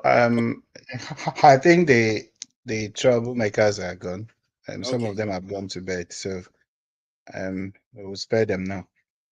So I agree, to a large extent, with what the last speaker said, about the resources. I was discussing with some people last week, and I was telling them that, look, that we've been in these countries where we are, UK, US, what have you, that we're already slaving for them. They're already using us. And human resources is the greatest resources you can talk about. But I think we've been indoctrinated, to an extent that we think that it's one crude oil or something that is the resources or coal or what have you. Having said that, moving to the more important things, there are things that will still happen. Just keep your ears on the ground. Clear your eyes. There are things that are happening already. If you are in the spirit, you must have heard, seen some things. Even some of the topics we discussed yesterday, the weakest of this world, etc. Those are signs of things to come. Things are happening, but only if you can see them, only if you can envision what will still come to pass. Now, if these guys stay till 2026, the current crop of criminals in power, if they stay till 2026, a lot of people will fall. Your favorite pastors, imams, priests, what have you, will come out and tell you that Tinubu is the best thing after jollof rice. And you will be shocked. Is he Pastor Suaz? Is this person saying this? We already have, people that represent their interests. And that the mainstream media is very silent on, so they call things happening in Nigeria, even this Christian genocide, etc. Are you surprised that BBC, CNN, they have not said anything, because they are part and parcel of whatever is going on. And that boils down to what the last speaker said about the gentleman called forefathers and the rest of them, even Ovie, etc. Those people are representing some of those interests, here. But yeah, you have the freedom to have your own opinion, to do whatever you like with yourself. Yeah, but I also have the freedom to call you out, if you want to mislead the young Nigerian population. Okay, and the next I want to talk about is the issue of disintegration and balkanization of the contraption called Nigeria. I've had some people advocate for arms, people should carry arms. That is not the way to go. That's not the way to go. And you know that morbid fear that the Middle Belters have, that, if Biafrans have their own nation, if Yorubas have their own nation, that the Christian Middle Belt will be left to their fate.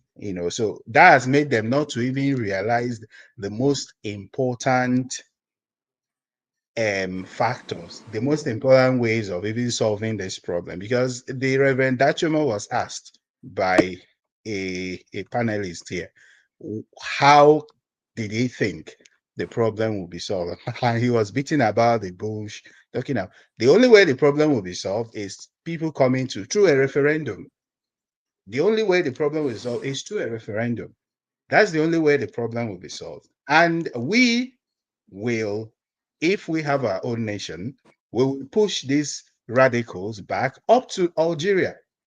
We will chase them out of the country and push them as far as Algeria. That is the only way those people can be combated. The Igbos, we push them as far as Algeria. So, because if you continue to beat about the bush, okay, say, we will silence them, we'll fight them, we'll crush them, and we are still in a contraption called Nigeria, they will continue to terrorize people. But we have the brain. We will set up a military that will push these bloodsuckers as far as Algeria. So that is the only way to go. If you continue to believe, that this contraption, that will solve the problem, no, it's not going to happen. All right. Thank you. I know that, stay humble. Yes, thank you. And I agree with you. It's not something that we have to take. It's something that has to be done with a permanent solution. Nobody says you shouldn't practice your religion, whatever it is. But it shouldn't now be, people shouldn't be forced into any mold, no matter what it is. I mean, going to heaven or whatever, it's a personal choice. Some people may choose to go to hell. It's their business. So I know people who have said they're not interested in going to heaven. They just want to enjoy themselves here and as much as it's possible because they don't believe there's heaven. It's your choice. So you shouldn't die for it. Okay? Because when you go there, I will not be there with you. Whichever one you choose to go, I won't be there with you. So why should I be bothered? Anyway, having said that, I want to come to support diaspora voting. Yes, sir.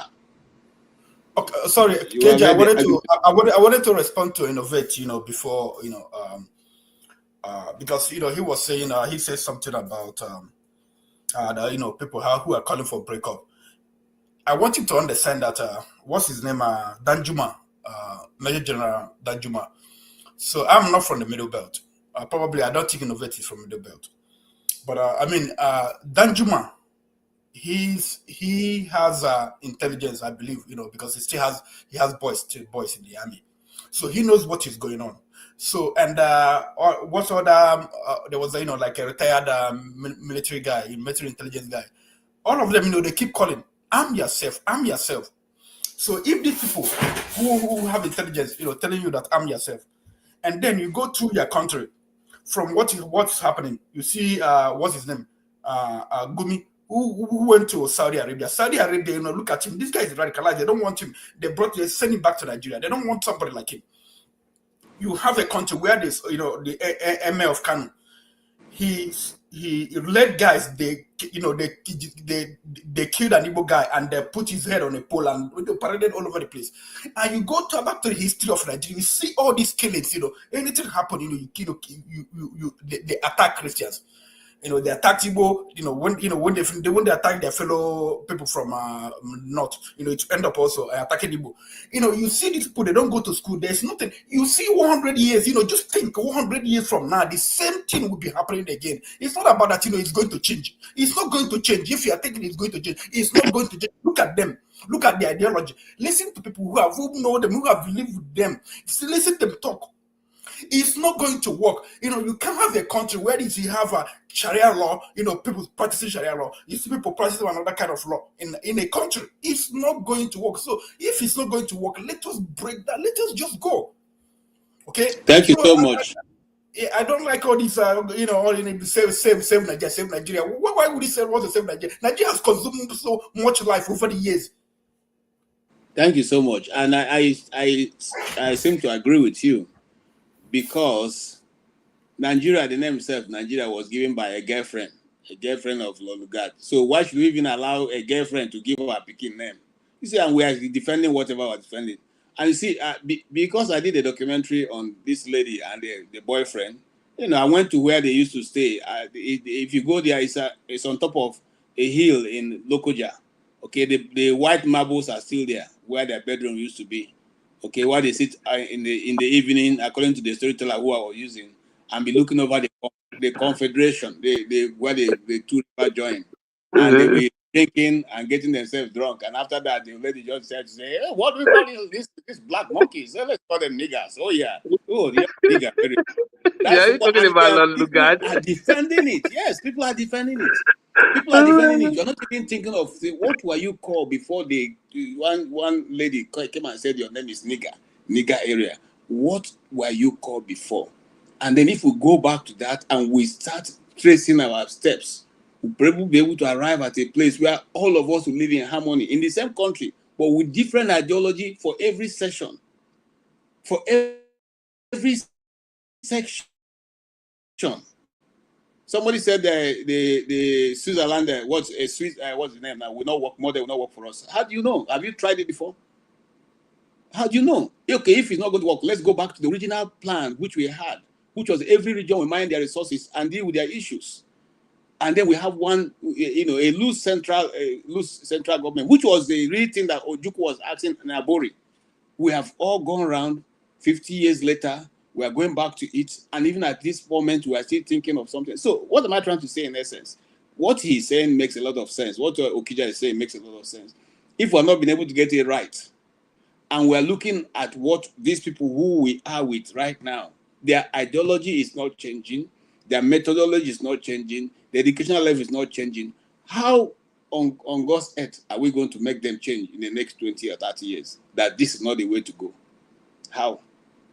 Having said that, I later called the man himself, called Support Diaspora Voting. Yes, sir, you have been listening to us, I believe. What says thou? Hello everybody. How you doing? Happy weekend and happy not qualifying to the next World Cup. So, good for now. It shows how unserious people are. Starting from that unseriousness in Nigeria, we'll be complaining about. I think probably we just know how to talk, and don't do anything. Because if one really asks us as people, irrespective of the fact that we blame people who are there for their selfish interests, when is the time we hold ourselves responsible as to like what have we really done as a people? If we say we are collective, if we are complaining of the same thing, what have we really done? Like instead of apart from just sit and talk from afar, from the comfort of our zone or computer or whatever, or maybe at the beer parlor, just complaining, what have we really do? because we seem to compare America, complain about America. America does. America will tell you it's not what the country can do for you, it's what you can do for the country. Now, if you ask, what have we really done apart from politicians trying to do and they are not doing? The military have done theirs, they've had their share, they've gone. Civilians have taken over, they've had their share, they've gone. But the electorates who have no interest in maybe getting into office, maybe they want to embrace their profession, doctor, engineers, or whatever. What have they really do? How have they really spoken out? How have they really talked to their own families? Because if you look at the local news, yeah, we know that the local media in Nigeria or top media in Nigeria, we know they are compromised.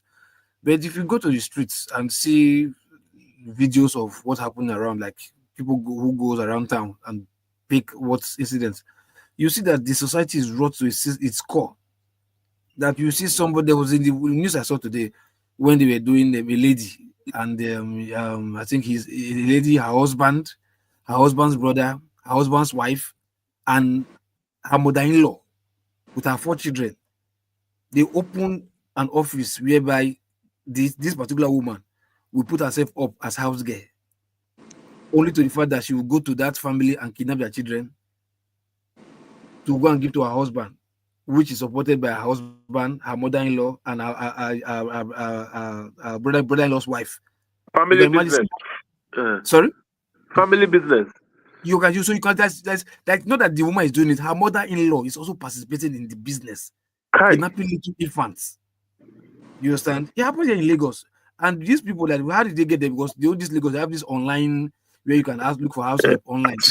Yeah. Yes, so yeah, that's how she registered herself there, and they be going it.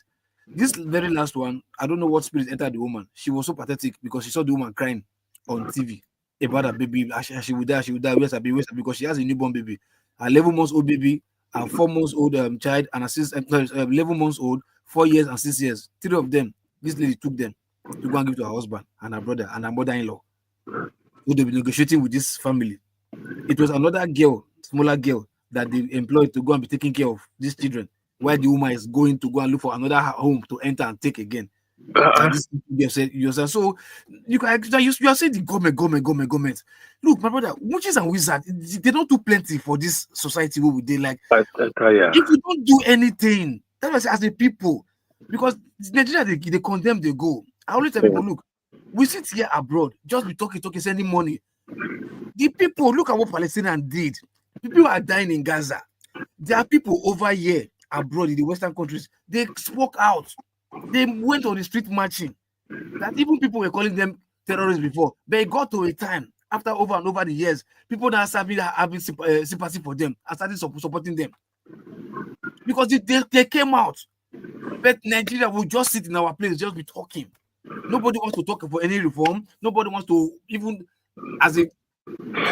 even check the British government a little bit. Like, look, you can't be sitting down here and you say you are Nigeria is part of a Commonwealth nation, and things like this happen, you are not doing anything. Nigerians that's why cannot even say anything. It took even Jamaica got to a point like these people are not helping us. They should get out. They are not part of Commonwealth anymore.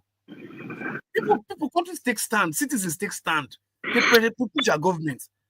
They will just sit in diaspora just because of this a better part by neighbor syndrome. I think most of us in diaspora, we are happy Nigerians like this, so that we can have this stupid money we call foreign currency, go to Nigeria, change it to and become big man and shine over our people. I'm telling you, because we don't want to admit it. Mentality, yeah. When I say, like, look, if I say support diaspora, look, I'm just trying to say, like, we in diaspora, we have power. It's just because we are so docile, just like people in Nigeria, we just want to sit in our country comfortable. We are here, we see Chinese community, we see Indian community, we see how they come together here and build up themselves. But our own here, we tear ourselves down. We tear ourselves down a lot. We know this fact. That's why we are refusing. We'll tell you, I don't have time. I'm working my hours. Look at the time we spend here now. Over 12 hours or sometimes even 10 hours or 5 hours. What is bad if we take just 2 hours and go to the street and let's come together and say something? Make a statement. Do you know how many Nigerians are outside Africa? Sorry, outside Nigeria, within Africa. Let's live outside Africa. Nigerians are within Africa. Do you know how many millions? Let alone all over the continent. Because we are fleeing bad governments. Now, tell me, if all of us coming together and we put this statement every day, take 1 hour of our time If they go come together and march on the street of London or UK or Canada or France or wherever, like enough is enough. We have to do something. That's probably voting. We are marching on December 1st in DC. So it's not as and we are not doing anything. See, so don't over assume that. No, see, my brother, hold on. Listen. So there are people. Hold on, sir. I want to help. There are people who are doing several things in several different ways, and there are people. So you, as you are there now, I cannot come and ask you what have you done for Nigeria, because you must have done some things where you probably got frustrated and you left. Yeah. So everybody here. Everybody have done one thing or the other in their community. Let me say, I'm coming. I will end with that. No, you just cut me off now. Okay, no, I'm not cutting you off. Go ahead. Go ahead. Sorry, I thought I was helping. No, hold on. Like I said, yeah, before Palestinians came out on the streets of America, UK, Canada, France, and started marching, do you think they've not done something in their community? That they're very frustrated because it's their home. They can't be frustrated and abandon their home. They can't. They say, okay, since we cannot do it at home, now let's do it in a foreign land. They came out of the street. Now what are they? Almost all countries now are putting on Palestinian flag, just the way they were putting on Ukraine flag before. Now most of people, even some Jewish people abroad here, they put on, but they're like, no, it's too much, because the people spoke out first. They spoke out, persistent consistency. They were persistent in what they were doing, and they got sympathy. They got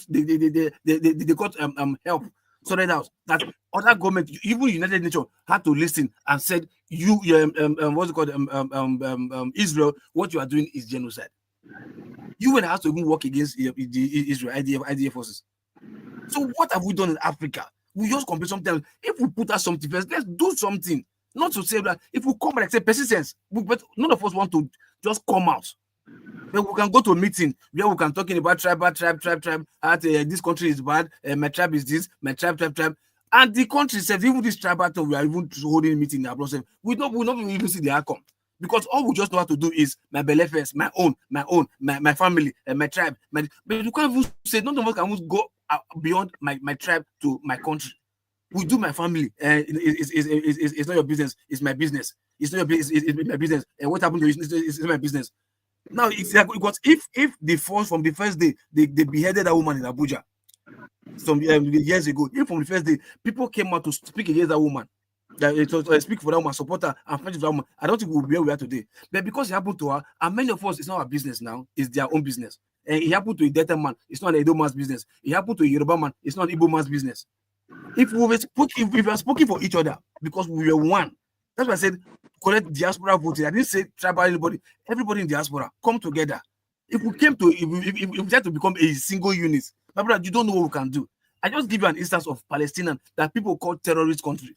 Now look at the sympathy they are getting from the world, because they came out over and over till the world had to listen to them. Like, what is happening? They cause us, they forbid if we come out like that. At least somebody did it, it worked. Why can't we do our own? Come out and persistently. But no, we want to work all the hours, pack all the shifts abroad, go overtime just because of money that we will sit there and leave. But we can't sacrifice for our people at home. We just want to, as I said, we are comfortable. The country is like this. We want to be enjoying and be hearing news. They will go to Nigeria and become big man with our small currency, who will not change to Naira and become millionaire and be spreading, buying beer, drink with everybody, dashing money, or we think we are doing something. Not mean that if this country is better tomorrow, we will not even be doing what we are doing. Most of us will go back, and even the money we are spending home, we will not be spending the money if the country is good. You understand? So all this, even when I would listen to the guy, like say, like I wanted to come in, like there's no point. Okay, you already know your enemy. It's just that you don't want to call your enemy out. You understand? Your enemy are this that the GOs can PFN. You know they are your enemies. You understand? You might be saying your religion or what you are practicing is Christianity, but those people, what they're practicing is politics. You understand? If I were him, I'll call him to their face, but I don't want to come back. So maybe I'm planting some seed of hatred in his heart. Like, okay, bro, because it's brief already. You understand? His enemy are not even the people that are killing. His enemy is even from within, which is his fellow, that the GOs, that you whatever, because they see one-on-one with these presidents. They see they use this, they have contact of these army generals who give them escorts if they want to do anything. They have phone numbers of the IGs. They can't but you cannot prove that the GOs are My brother, at least problem. see that is your problem. It's Nigerian problem. We don't like to take blame that maybe it's our fault too. What should we do? Why can't we push? Have we given our I can't. I KJ, cannot. can I say something? Have we given No, our hold all? on. Let me No. finish. So I will don't Sometimes cut you. let's try and share some blame at least, and let's push ourselves to the limit to know that yes, we've given our all. Not just because we don't want stress, just little small shake. We are tired. Okay, no, we are frustrated. No, push. Keep on pushing because that's what life is all about. Push. One day to be better. Push. All right. Thank you so much. That's why voting. I'm sure that you have made a point, which is that we should push. We shouldn't just be talking. Do something. If you have not done before, if you have done before, try planning to do another one. Yeah, let me hear you, Femi, quickly before I sorry, no, hold on. Not as individual, as collectives, not as individual, because everybody can do. I mean, as collective, we can come as a unit. You understand? You come as a unit, as one unit, as collectives. Yeah. That's what I'm saying. Not everybody going to be your individual. Find a way, put a venue, put a time, everybody come together. If it's 1 hour or 2 hours of that day, something will happen. I mean, over and over, something will definitely change. All right. Thank you. Yeah, go ahead. Femi, you said one said something. Only busy hasn't spoken. Yes, he hasn't spoken. But what you're going to say, is it long? Okay, if not, then you No, I was going to say. I wasn't going to say anything. I wasn't going to say anything. It's all me. Right. Are you serious? That sound sorry, no first. Yes. That sounded like you, Femi. I swear to God, it sounded like you. Lokopi. Good evening. Can I quickly say it? Good evening, everybody. Can you hear me? Yeah, okay, loud and clear. I think someone else is speaking, but that's not me. Okay, it's innovate. I've been listening to your comments, so I didn't join on time, but the one I listened more to was the one I listened more into was when the guest was with Dr. Damages and some of us here, Pastor Yamashi. I want to draw our attention back to all he said. For those who are doubting that there are killings, Christian genocide or ethnic killings, we can now see a first-hand witness, someone who has buried his congregation members of his congregation that have been killed by these people. All we see on YouTube, the man was saying and showing the epitaph or burial ground of those killed and the names as well. We can now hear it from the horse's mouth. That is really true. But the biggest concern here in all is this. How can a responsible government allow this kind of massacre, genocide, atrocities to be going on if in one way or the other, the government as a unit or some key members of that government is not involved in this thing? There's no way anyone can convince me that there is no collaboration between some key members of the government in this thing, both at the civil level and at the military level. You can see that this country was not meant to even exist as one. It is clear. All we've been trying to do since independence is to patch it up, talk to people, console people, say it will not happen again, but it keeps happening. Both the killings and injustice of all kinds, marginalization of all kinds. I don't know, I think it was his brother or him that said that aside the killings, that some of the people cannot even get to some positions in government, even when they are qualified at the federal level. So what are all these meant to say? It means that a particular set of people want to dominate the country. We all know. So the country is not working. We hear the same stories even in the South as well. And at this moment, the way these people are pushing, these extremists, these Islamic extremists or criminal gangs, the way they are pushing, if government refuses to stop them, Nigeria may become something else. It might become a free for all, because the people will not hold on for too long. When they see that this thing is becoming, they may come out to fight with whatever they have. It's getting serious. Almost every now and then you hear new groups springing up with their names. I saw one on Twitter the other day. I don't know if it is true. They called the lady who gave the information, said their name is Mahmuda. They are wreaking havoc in Kwara. Somewhere in Kwara, their name is Mahmuda. Maybe we may need to do our own individual research to find out.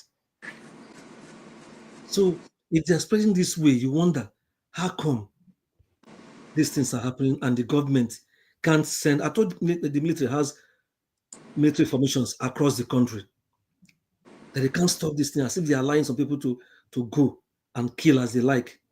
Even there in Plateau, KJ, you are a witness to this yourself. Sometimes these people say that when one incident happens, the military will come there and station a permanent post there. Peace will be there for a while. Then when these people want to attack again, some information will be given to the military to move to another place where they perceive is more insecure, because they are giving room to these people to come and attack. And it happens like that.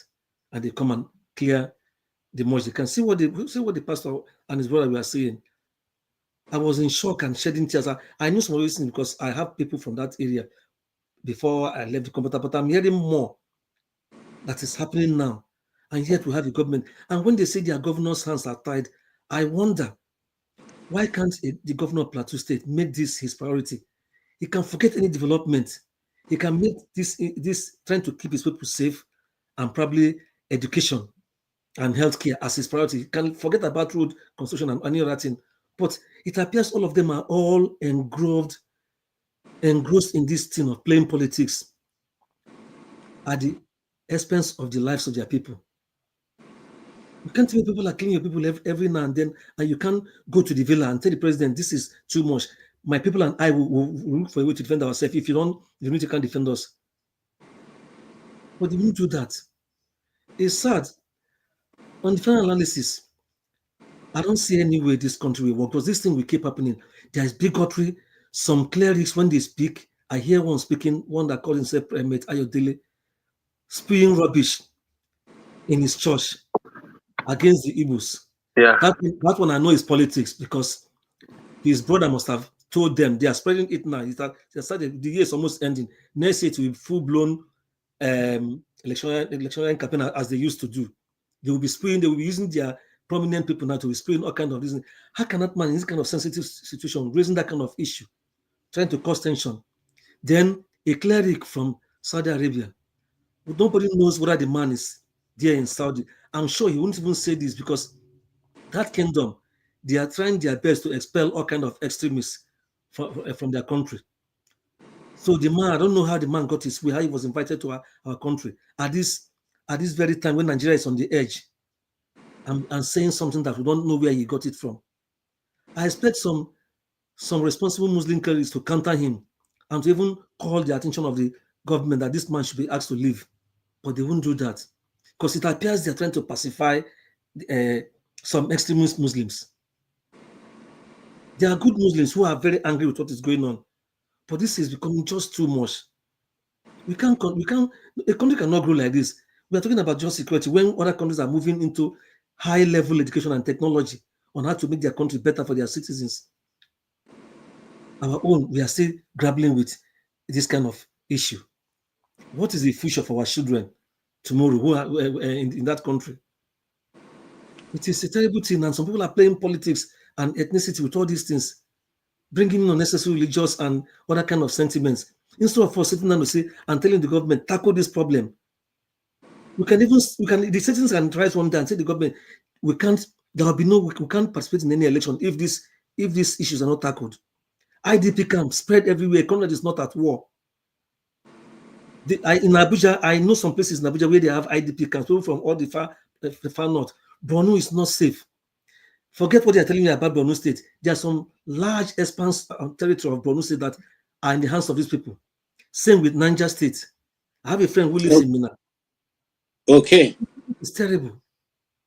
Like Lokopi said, maybe we need to find a way. Those of us overseas, we have to find a way to organize ourselves. And even if it means 2-3 man protests, maybe in front of the capital building of a state or even the council areas, that would be a starting point. Small. You never can tell where it can go. Be a starting point. Can I respond to that, please? No, don't respond. Consistency. You never can tell. You never can tell. Don't respond. Let me stop Okay, just like you know where I'm going. No, don't respond. Don't respond, people. Don't respond. Let us, we are already far beyond our time, so that we can wrap it up. Whatever you can do is needed to be done. But when you start doing it, let people not also begin to say, why is it that it's diaspora voting that's always making noise? Because that's always what finally ends it. Why it normally ends. Is he the only one who is affected? Why is other people are not talking? But that's how it normally ends. But on that faithful note, I want to thank everybody who has been on. I will ask, for the round. Am I making noise? No. So you say I'm making noise. Of course, yeah. No, I didn't say you're making noise. I said that's the same point you're making. No, I said the people will not saying, when you march out tomorrow, you alone standing on one street, and they will say, why be saying that only you? Why is yours only you? You are the only one who, now you only you there. So that's always the issue. And then eventually they will take their bad mouth, discourage you from doing what you're doing. KJ, when I rant, I'll tell you my experience. We're together with Dr. Damages at that time in New York. I'll tell you my experience about what you just said. All right. And then this December 1st, we'll be organizing at DC. So if you're around the DC area, please look out and or begin to plan to go there. Let's go from Bro Ike. Bro Ike, you have 2 minutes to rant or make your closing remark. Thank you, Mr. KJ. Thank you, everybody, for being here today. It was an eye-opener from the pastors, what is, even though we know what is going on, but it was a heart-wrenching experience for me to, listen what is going on. The people on the ground, not that we don't really know. And for some of us Femi was born in Kaduna. I lived in Kaduna for 5 years. I wasn't born there, but I was able to travel to so many parts of Kaduna State and Kano, and I'm a living witness of what goes on, Like I said, we have a whistle. The Igbo community, we have a whistle that we blow when there is a problem. If I blow that whistle, somebody that is by the street, somebody that is in Zaria Road will blow that whistle. Somebody that is somewhere will blow that whistle. Somebody with somewhere, before you know it, the whole place is circled by the Igbos. That is the way we were able to counter these people, because our families and our children and our people are living in fear. On Thursday, Friday afternoon, everybody closes shop because you don't know what is going to happen after prayer. So when we hear these stories, you should be able to know. When you go to Zangon Kataf after what happened in Zangon Kataf, you will really understand what actually that is going on in the Middle Belt. But I just pray that people that are eating from the crumbs of APC, who are their keyboard cat and dogs on the internet and the webs, I hope that because whatever a man sows is what is going to reap at the end of the day.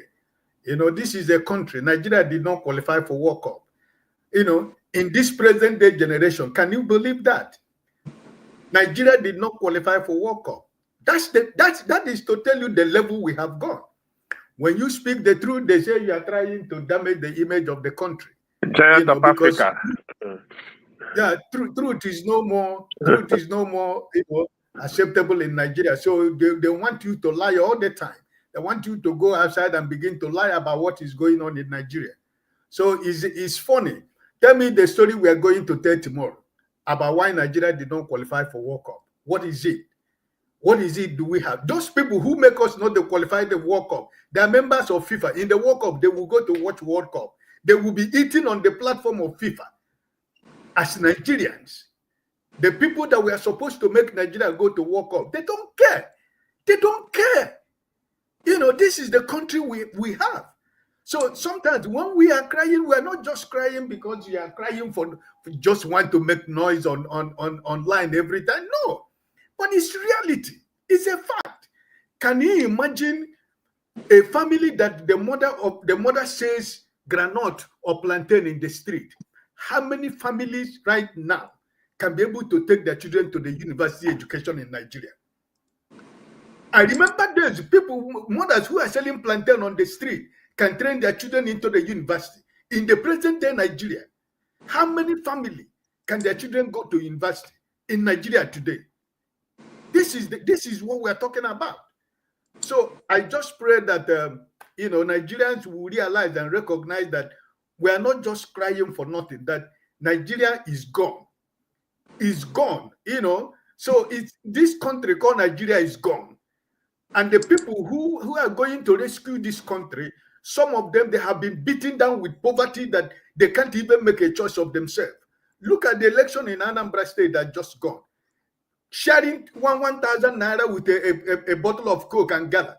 That is what they used to buy the conscience of people.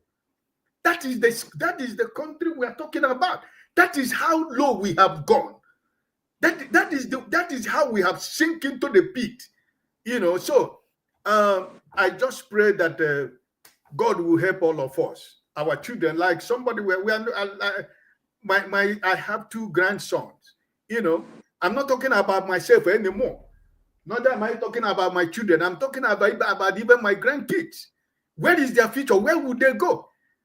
Somebody will tell me, oh, why don't you go to Nigeria with my kids to do what? What am I going to take those kids to Nigeria for? Which country? Where will I take them to? The village that they have taken over. So I just pray that Nigerians, those people that are APC agent online, that are playing the card of their paymasters in Nigeria, Nigeria will happen to every one of us. Okay. Unless we decide that all of us will join hands together to believe that we want to rescue Nigeria and we want a better Nigeria for our children and our grandchildren, because all of us here, most of us are above 45 to 50, right? So at the end of the day, KJ is not fighting to go to Nigeria to become minister tomorrow, but it's whatever he's doing here is crying about the kids, the grandkids, as just most all of us here, right? So I'm not praying for Nigeria to be better for myself. My time has gone. But it's about my children and my grandkids.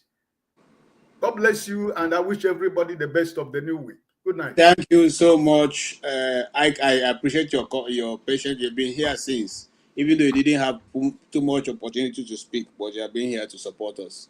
Really appreciate it. God bless you, sir. Mr. Okpabelo, my brother. Yes, your one of your constituency guys say, "He who fights and run away, live to fight another day." All right, let's hear your style. The question is that are you fighting back? Well, we are fighting back. If not, Nigeria for don't cow. I don't know if you are fighting back. I think we are fighting back. We are fighting back. Yes. So, what's your 2 minute conclusion, sir? Oh, now conclusion with the. Now we don't enter since so. Yeah. We actually it's funny when I don't think everybody always asks for solution. You have to understand the problem first, then you accept this is the problem before you think about solution. So we see the debate. Boy, this is our reality. We're not this way. And the funniest thing, the thing is happening in real time. Right? But people go see they argue, they debate the times how they happen. It's all, at the core of it is all about power. From the beginning of Nigeria, the men who were at the forefront of the negotiation, they never agree on how the country should go. And whether we like it or not, that is still the fight that is still going on. And whether you like it or not, we are not special. That's how it is anywhere in the world. One will just be peculiar to us. So men will always fight for control. That's how I don't know about how they design us, but the religion that all of us practice, which is capitalism, that's what it takes. It's all about competition, unfortunately. And now who organize? I mean, Ture say it's not say people don't bring change. Only organized people bring change. So if you organize, fine. If you don't, we will see the CR like that. And my brother Lokopi say nobody is doing anything. Nobody is doing anything. I don't know. It's either you are hating or you are not paying attention. Why they misquote me now? when I told you as a collective. That's what as a collective. Yes, I agree. Let me give you a reason why I respond like that. All right, my governor, my performing governor, where they work out for gutter. Right? See, sorry, you die for jail. See, yes, get my cut short. You die for jail. You die for jail. You die for jail. Why is so big? You die for jail. I don't see that is our problem. Why is Obey so close to you? Huh? Allow me to finish so close to the now. You governor. get your 2 minutes. Why you see now our problem with that? Okwabolo was sworn in. Okwabolo was sworn in on the 12th of November 2024. It was on Tuesday. The next day, on Wednesday, I started the campaign. So we did do something. If I don't give us assignment, we should make sure we produce 3.5 million for the president. We are doing something. And the other people say, hold on, the other people, nobody say, no, they do something. Not just they insult us. So you guys are also doing something. At the end of the day, we will know who win. Whether not way they organize or where they do the insults. Because whether we like it or not, we all come to that. It's all right. So all this is why we will talk so. Now story. All right. Thank you so much. So last, some people are doing something. You just don't like what they are doing, which is fine. Thank you so much. Thank you for your conclusion. All right. Yes, OBE. Yeah, thank you, Mr. KJ and the house. Ovia, hello. Well done, sir. Well done. I see you said they do something. well done. Lokopi. Okay. You be Sabine specialist hospital, eh? No, I know. Okay, the time when they break my head for Obamacare born. Now go stitch me. The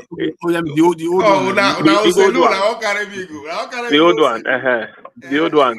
Because mom still be get shit for there, so I went to rescue goods, and those guys wanted to take the goods over from me and ring my head. So there are specialists, 9 bros, 9 they turn to Mowa. So as they go build new one, come go carry the old one, go after Ministry of Works for Dancer Play Road.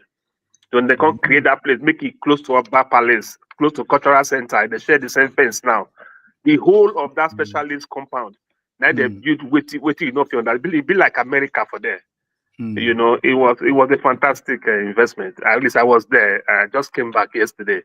You know, the fact is that if we look at the Nigerian situation, we could not use the level say we there abroad. Conde sabi talk say because maybe small convenience just there your side. It just the things and so light just be. Now, I have been to Nigeria 3 times this year. I tried to do it quarterly. You know. So if you don't go in there, you begin to talk from the comfort zones. Taking from your mind, you know. And when I drive through that city, when I see the way they behave, I was reflecting. I'm driving through Staten Island, driving through Manhattan, driving through Bronx, driving through. I would just begin to say, "Oh my God, I have to stop driving." I say, "Madam, I beg, who keep drive? I not fit. I beg." You know, because you can't compare. We let us use this comfort to forget exactly where we are from. And when I was in Uniben, I pay my tuition 90 naira. Oh. Now they pay 90 naira just for hostel. Go university, come out. These people that are doing this nonsense, so they all went through that same system that they cannot see again. That you will cry for that country, my brother. You will cry. Look, I just watched a video early this morning when a teacher slapped a son, and the parents came to the principal's office, and the wife and the father and the mother of the boy that was slapped beat that teacher and slap him in the principal's office in his presence, and principal was videoing them. You see, the spontaneous reaction to how Nigeria has messed up our head is too much to bear. It's just like you're a teacher now in America now. Why would it make you go slap a student? What do you do? Now your money take pay school fees. Now you carry and come school. If you teacher is not here, there's the protocol, there's the process. Teacher carry slap the young man. Then father begin slap, mama begin slap teacher. That is exactly the country we are talking about here. We're so messed up in our head. It goes down to even that father should be a graduate, should be a very responsible man from the way he comported himself and dressed. But he couldn't comport himself and control his emotions. He had to end up in that kind of fracas. As a teacher, you wear school fees now, one bag of rice. What did they slap student for now? What did it concern you? If you don't do assignment, you report them now. You understand? Why are you fighting on that man's war? What's wrong with you? Are you the one paying school fees? If you fail, everybody fail in the class. Why are you slapping them? You stupid. You cannot take a lawyer, and the system will not fight for you. Principal was videoing and they were beating you right in his front. That's exactly what we are talking about. We were so messed up. I'm sure that sometimes I don't feel can all of us just board the flight? All of us just go as. We'll just go do this fight for ourselves. All of us, we'll just go fight. You know what I mean? Oh my brother. Okay. It's pathetic. Thank you so much for your What happened? Okay, let's move on. Let's He wasn't looking for his group? that was not part of our discussion. No, meet him here. I think I get my we wear white cap. Then they want to talk to. All right. Yes. Aboki we wear white cap. Have you spoken? Yes, he has. No, I think we are in the final round, but I thought. Hold on, we'll take you last. Now Aboki will bail you if I did. Innovation. If you send me go jail, local. Why is innovation? Yeah. Yes, sir. Thank you, KJ. Let me go talk. Who? Hello? Yes. Can you hear me? I can hear you. Oh, okay. Yeah, I mean, I don't run for afternoon show, but the thing is, Okija is speaking. Okija you know Okija voice again. Okija. Okay, Okija, go ahead. Yeah, go ahead. I took time to check online, to observe what Nigerians they've been posting since all these Trump Nigeria drama. We find that the majority of Nigerians they want Trump to come because, why? Because the country is not working for anyone. I don't know if you have like students in your life, people who go to school. You see how students, they are begging. People. I don't know, like people that call you. You see, country is not working for anybody. For people who are salary people, they're not, they don't have money. They get paid, but it's not near enough. It's not even, anything. It doesn't do anything. You see people that are people who are graduating from school. They're just scared. All the thing I am seeing and I saw online, you see a lot of people from this, especially Christians and people from the southern part of Nigeria. They just want Trump, but they're just telling him, don't come to my video, not my village. We know where they are. We know what is wrong with us. People we know, Nigerians we know where the problems are, coming from. And the only our government that our government, they don't know. Everybody in Nigeria, we know people who are the problem. So it's not that that we don't love Nigeria. Because how would you love someone? What kind of relationship is this? where you are dying, I mean, do you know how many people? I mean, like I tell this story. I had a friend, like that. He business person, music promoter.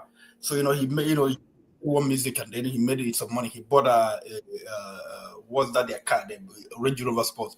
So like he did a party, and I was like, we was talking, tears started coming from his eyes. I was like, what? You're saying that like because of 200 naira, his mother died. But look at it now, 200 naira. Nigeria has given so trauma to so many people. I mean, like even young ones, like young ones, people who are even before Gen Z, like Gen Z, were born from maybe 1990, they've never seen a Nigeria that worked. They've never seen anything. Look, do you know how much people pay for school fee now?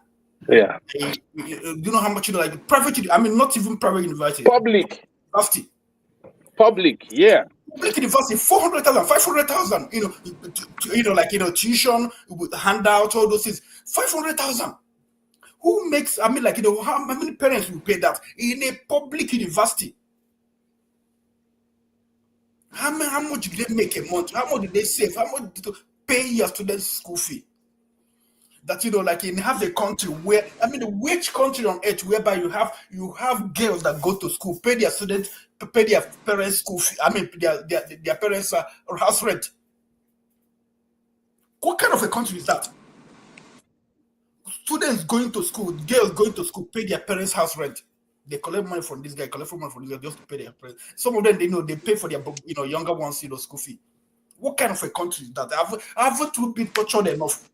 Haven't we seen enough that we say, God, let this, let this just come to an end? I mean, I understand, some of you here, from other part of Nigeria. I like you, I love you.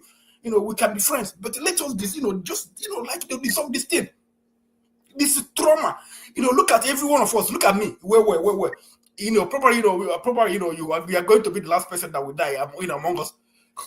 Come back, come to hell or heaven where I am. You gotta tell me that Nigeria didn't work. It will not work. It will not work. Just take your time, think about it well. Think about, people you're dealing with. How would this country work? Not even I don't get to see even a miracle. Right. I don't know. Okay. Thank you, guys.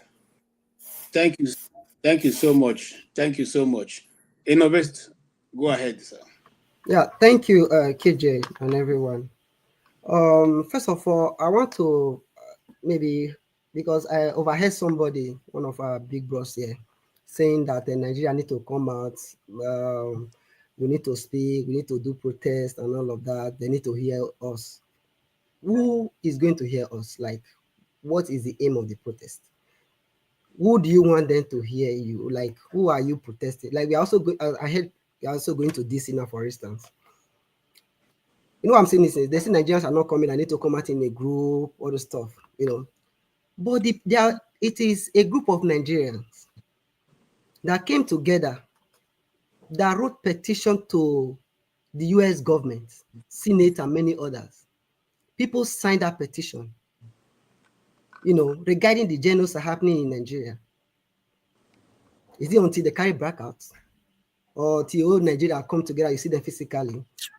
Now, look at the question here. Even if, let's assume the whole Nigeria in US now, for example, we all march together to DC. It's not for the government or US to hear us, right?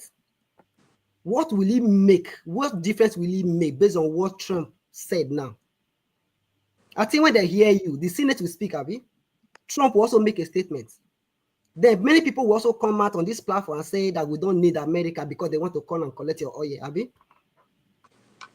Or do you want to march so that when you march in America, the Nigerian government will hear you? Is that what you want?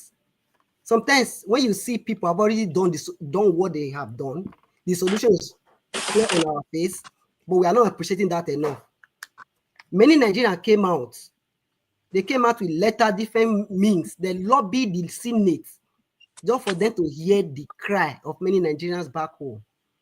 But many of you people on this platform and many other places across the world are saying it's not a Christian genocide. There's nothing. They are coming to collect your oil and many others. you know. And I also heard people saying one or two that they make reference to Israel, genocide happening in Israel and many other places. Did Israel just wake up one morning to go and start bombing Gaza? October 7, people were just doing their festival. They massacred children. Why are you starting from October 7? Do you know what happened before October 7? I'm coming. I'm going somewhere. If you want to get the history, I can give you the history. Forget. Let's start with the history now. Let's start from there. That's October 7. Start from there. You know, I can give you the history. The so-called moderates, the so-called people they call moderate, they were celebrating in their mind, in their house, across the world. See, let me tell you whether you like it or not. Go to Surah 9, verse 29. They said it. Kill non-believers. They are going to surround you. They would. Oh, we have said it here, whether you like it or not. Ovie told you. There was a statement Ovie make once said about a few months ago. I was listening to your program or so. Ovie said you people should go and look for a name that are going to call you in the next 30 years. Maybe they'll from KJ to Kazim or whatever. You know, it's going to happen. See, I said that he go at the smoke. It's an ideology. It won't happen. You know, and they are working towards it. See, do you know what it takes that when you kill 72 virgins are waiting for you? Do you know what that means? And when you do that, you are fighting for Allah. Are you people fear to talk? You don't go sleep with 72 virgins, okay. You didn't complete it. Innovate.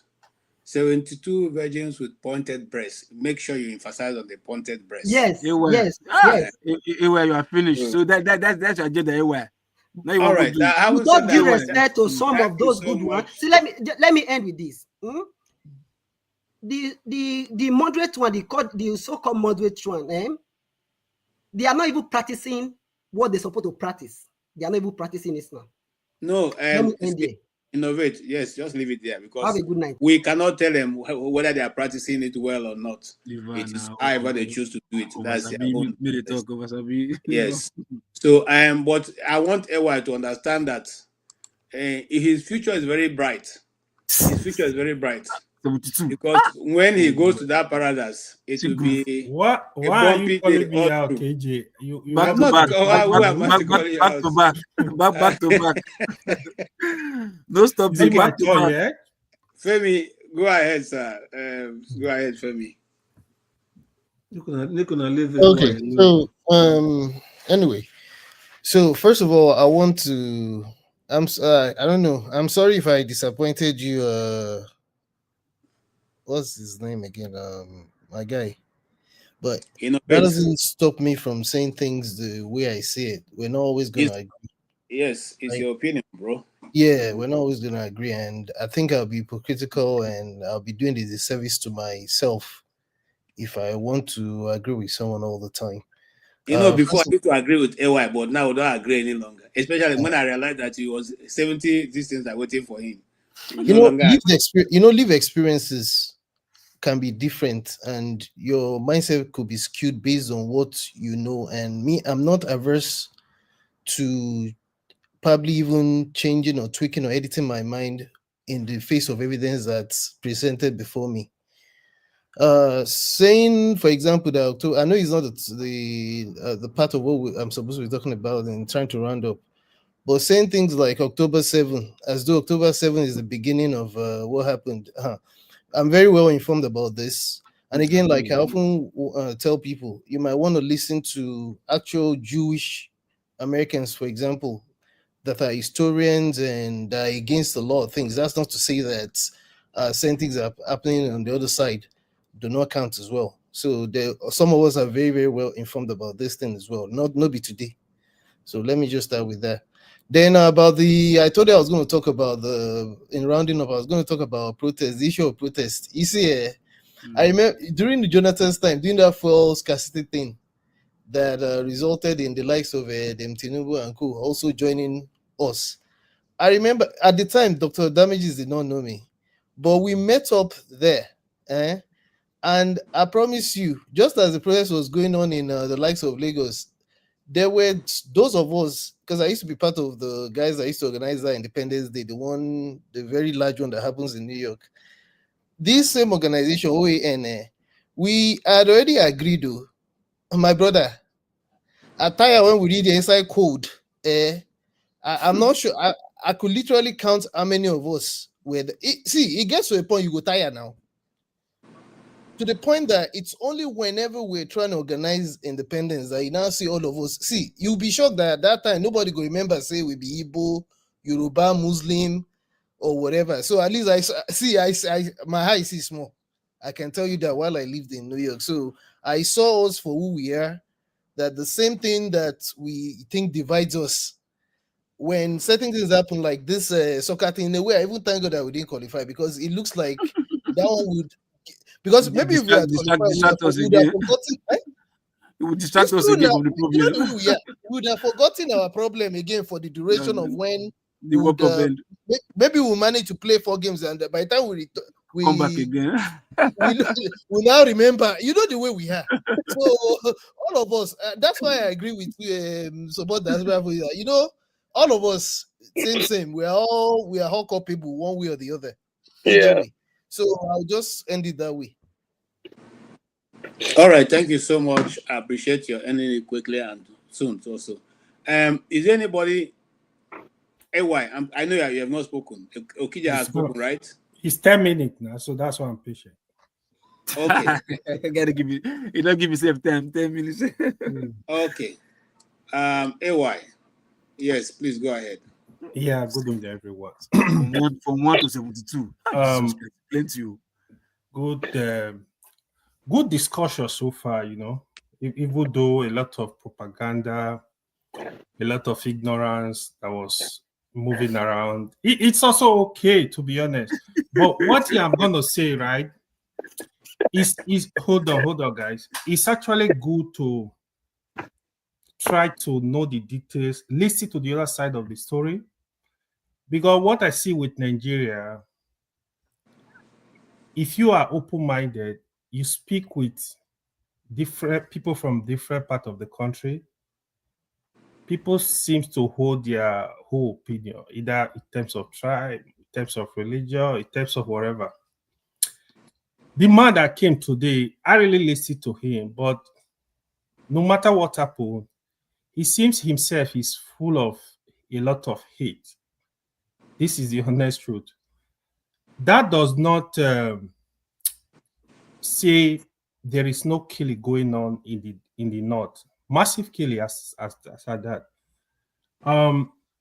This killing is going on all over. I think it is basically the failure of security. That is why we are lamenting we ourselves. Because some of the stuff he said, I find it very worrisome. Like he behaving like as if, it's only one religion that are ruling the country. I would put a little number out there, even in terms of president, right? From 1999, when you want to look at religion, you see Christians have actually ruled the country more. Like from 1999 to date, we have 13 chief of defense, chief of defense. Out of those 13, only 3 are Muslims, 10 are Christians. The reason I'm saying that is because of the statement he made. So now, AJ, who is the chief of? Who is the commander in chief? Hold on. Okay, commander in chief is the president. And how many of them be Muslim? Hold on. I will explain to you. Okay. So if you look at hold on, guys. Please just hold on. Let him talk. When you look at the commander in chief from 1999, Obasanjo ruled for 8 years. Yaradua came in, he ruled for, I think, 2 years, he died. Goodluck continued, he ruled for 6 years plus. Then Buhari came in, ruled for 8 years. So if you watch from 90, then Tinubu is literally there for 1 year, right? So that's what really happened. But when you look at the chief of the first staff, it's about 30 of them, it's only 3 that are Muslims. The reason I'm actually bringing that up because of some of the statements he made. So are you saying that a Christian chief of defense, you cannot make decision without him? He's going to sit on the table, as he's going to plan and say, go there, go eliminate the Christians. Then he's going to sign. But that aside, people can believe what they believe. But one thing I know, which everybody have agreed, there is massive killing of Nigeria, especially in the north. This has to stop. The president needs to wake up. There is no two ways. But those that say that, oh, if you don't support, I don't want anybody to invade my country. Do we need American assistance? Yes. If the American government can work with Nigeria government or get approval from them, okay, we have a target. We need to clean up these people in the forest. Go ahead. But you can't just go and invade a sovereign nation. This is the truth. But if they are in agreement, they work with the government in power, I'm totally fine with that. There is no day I'm going to have that discussion if a foreign country should come and invade or strike anywhere in my country. So that one aside. Then so we need to also try to pay attention and think, have some emotional intelligence, especially when you are attacking somebody that don't look like you. Because it seems we are not ready to learn. We are not getting the message. The reason why some of us are saying that is Nigeria is a peculiar country. You can't put religious war in Nigeria. Nobody is going to survive. It's going to be foolish. It's foolish because in some family, you even have Muslim, you have Christian. So also tribal war. Those that are saying Nigeria should divide, the question I'm going to ask all of you, this is a rhetorical question. If you divide Nigeria, what is going to happen? Are you going to get justice from the people that are going to rule you? They are the same people. They are not going to change. Because like we said today, in the history of Nigeria, it has always been fight for power. It's power struggle. That's especially with the three major tribes. There is nothing more. There is nothing anybody can explain to me. It's power struggle. So if you want to divide in Nigeria now, north and south, or in 4 places, or in 6 places, or whatever the country agree, if that is going to work for us, so shall it be. But personally, I know dividing Nigeria is not a solution to Nigeria because we have a lot of minority in Nigeria. They will always suffer in the hands of the 3 major tribes. This is the truth. They are going to suffer. If you think, oh, Hausa man is bad, you move to Igbo man is bad, move to Yoruba man, you will still suffer. So if they want to create a country for the minority, and the 3 majority can go their way.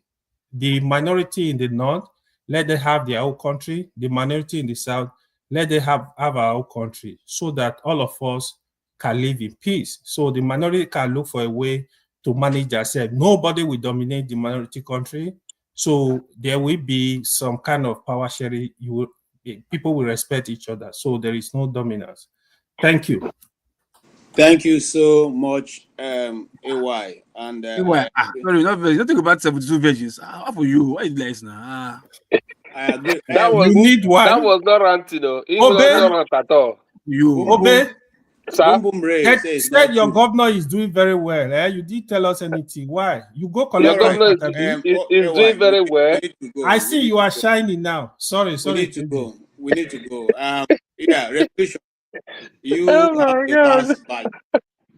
Go ahead. You step the talker, you go laugh. I have not spoken. Okay, after revolution, and so you close the evening. All right, go ahead, revolution. Yeah, good evening, KJ and everybody. It's unfortunate any day way better thing what happen, they will give me work. I know get chance to chip in my own. I just finished. So anyway, you see where I want to talk no far. You know my style. I know they like to talk plenty because if you begin talk plenty, you go they repeat waiting other people don't talk. And many of them will talk today, they no give us solution. They just talk, go up, go down. I was waiting for because I was listening. No, most of them, no, even local self, no give solution. You just carry and go up. Let us since we American Shakara then nine local begin they speak, he change tone, begin they beg. begin to play the solidarity, come together. No, now so you know, say before he get his own stand, but since when Donald Trump talk You should be blind because this name support diaspora voting. Now you say for them. which kind of extra Keep quiet, my friend. We know you now the thing where they among the people where I call people where they work for APC. You think say we don't know you. Beg you leave that matter. We know Nana. When una go talk, una think say una they talk to fools. We know all of una where una stand. So KJ, what I want to say, make I no disturb you, because I know say I come late. Una don't dey close. Make I no go begin dey waste time. You see, say some people go they come, they say, like my brother AY, they go they say they no want make America come help us. They go talk go back, talk. Sometimes no even know which point he stand upon. They go say they no want to make they go try to deny, say that they kill Christians, say there's no genocide. They go just they try to talk and like that. The place where they work, we have more Muslims than Christians by far. Despite saying a Christian country, many of them, they don't try many ways to come convince me to become a Muslim. Now one I can't challenge one. They say, my brother, what they worry yourself? Me, what did I ever tell you? May you can't join Christianity? What it concern you as I they go my own JJ? You think say you get the authority to come tell me make I live my own religion, follow your own? Since that day, that guy anywhere where he see me, they disappear. Because you don't talk and tire where I just do like say, because here now you go control yourself, make them no go sack you because of somebody problem. But since that day where I confront them like this, if you just cite me, they disappear. You understand me? So what somebody they talk say the thing where that bros talk today, that pastor say they vex them. The other brother, I know they like to call in that name way they take call himself again. We come today. If they follow anchor this program sometimes, I swear I no ever mention that name we put on that where they wear something. My father. Why do you have so much hate in you? Why do you have so much hate in you? Don't worry now. I have my hate. When somebody hates me, I hate them back. That is how life be. I get the authority. If you hate me, I will hate you too. Make you know how hate they be. Loco, if you hate me and you expect me to love you, that is wrong. Loco, how he's not serious. Hate you? If you hate me, I will hate you back. Make you know how hatred they be. Okay, if you guys allow him to make his comment, I'll be they very don't happy allow with make you. I talk now. You talk your own now. Nobody disturb him. If you hate me, I will hate you back so that you will know what hatred means. Correct. Because now they do this Muslim people where they kill us for Nigeria. When their people kill, they go try to defend them. Because why? The Christians teach us when they slap you, turn on that cheek. Assuming save them kill one from Christian, then kill one for their own. As Christian they cry, then self they cry. All these things for don't end. And I really like waiting that man talks now. You don't tell the youth, defend yourself. The thing where they pay me, we say how people go take give them waiting they go take defend themselves. Correct. That is the thing where they worry my heart. I wish they go give them you get money their now. own thing. Brigham go help you give them. Brigham. So that both sides go they feel that pain. That the weapon I send and go. All right. Thank you so much. KJ, to tell you good night. What I want to say is plenty, but I don't want to make I just say good night. Say una do well and make una think about that bros where I take una where I talk. I say I no go to mention name. If una go give a suspension, we don't know your name. Mention your name. If una go give a suspension, I don't want to call it like say he get better name for call him. That name where they give himself, it be like say the thing they swallow in head. Who he be to call his name that himself forefather? Last call his name. You see you last he call his name. No, I just want mention him. I know not be name, but I just want tell him. Now that thing where he give himself make I think say he put himself over himself. Which is pomposity. People will call her now when somebody they too pompous. You don't know what you want to override everybody. KJ. Thank you so much. Forefather is not here, so let's leave it. And, no, you know they here, but they listen. Let's leave him. Make una suspend them. All right, thank you so much, Revolution. You made a very good point there, and Forefather has a right of response if he wants to, but I don't think. Okay, KJ, Electro Busha. How can you say make a very good point by hating forefathers? No, we got point to make. No, now you don't make is good that points. the only you see now? This now so I take young people head. Is that the Now only? you want to people head. You want to No, is that the only thing he said? You make a very good point. Which point you make? he spoke on other things, and that's what I'm saying. And I said about forefather. Forefather has the right to respond. He was not referring to forefathers. Yes. We got you. Oh, okay, please go ahead. Okay, thank you very much. I will be quick. It's just to say that the country is not working, and our leaders are all hiding their head like ostrich.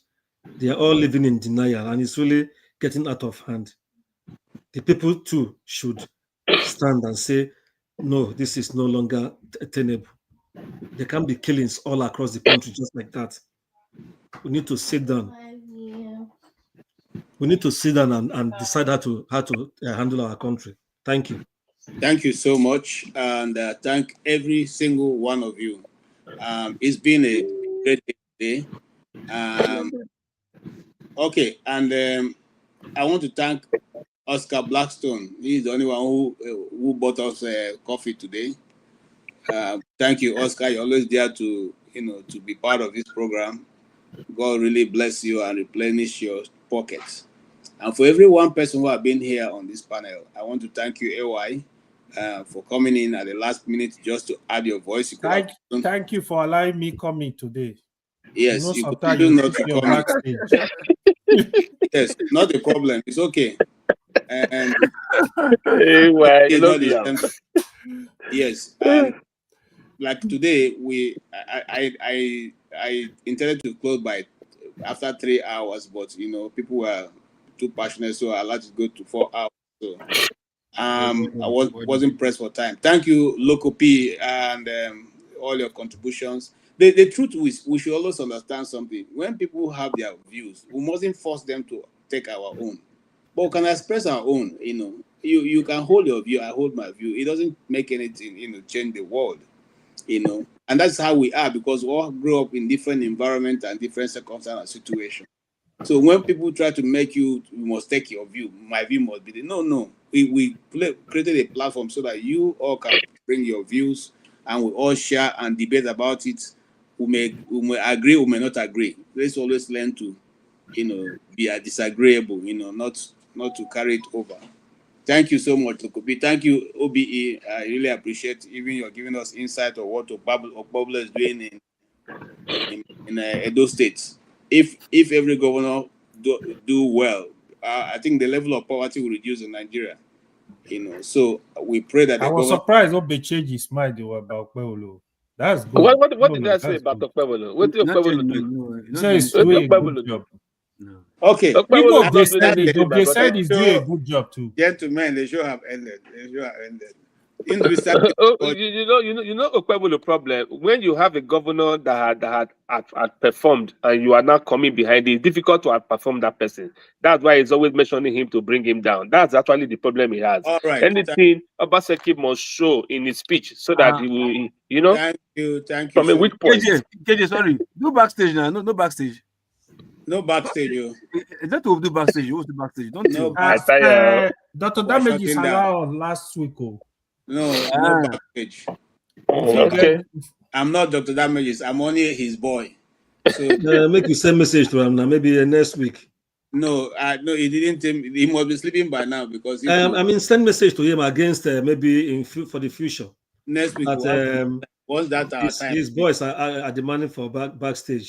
Okay, I'll let after show discussion. Let us chat more. We will come on. All right. Thank you so much, guys. All right. And this is where we will call it a day. With every single one of these individuals, they've been great guys. Thank you so much. We appreciate each and every one of you who contributed greatly today. And here is our concluding thoughts. Nigeria is a country like any other nation. And we have citizens, not masses. And if we recognize our citizens if we recognize Nigerian people as citizens, there are certain things we will not do, and there are certain character we will not display. But since we are ruling masses, And the masses are the wretched of the earth, so nobody really gives a hoot whether they are alive or dead. Now a foreign power is saying, we want to come and help you keep peace in your community, in your land, and we take so much, we don't like it. But we don't like not because we are doing something different from what we have been doing.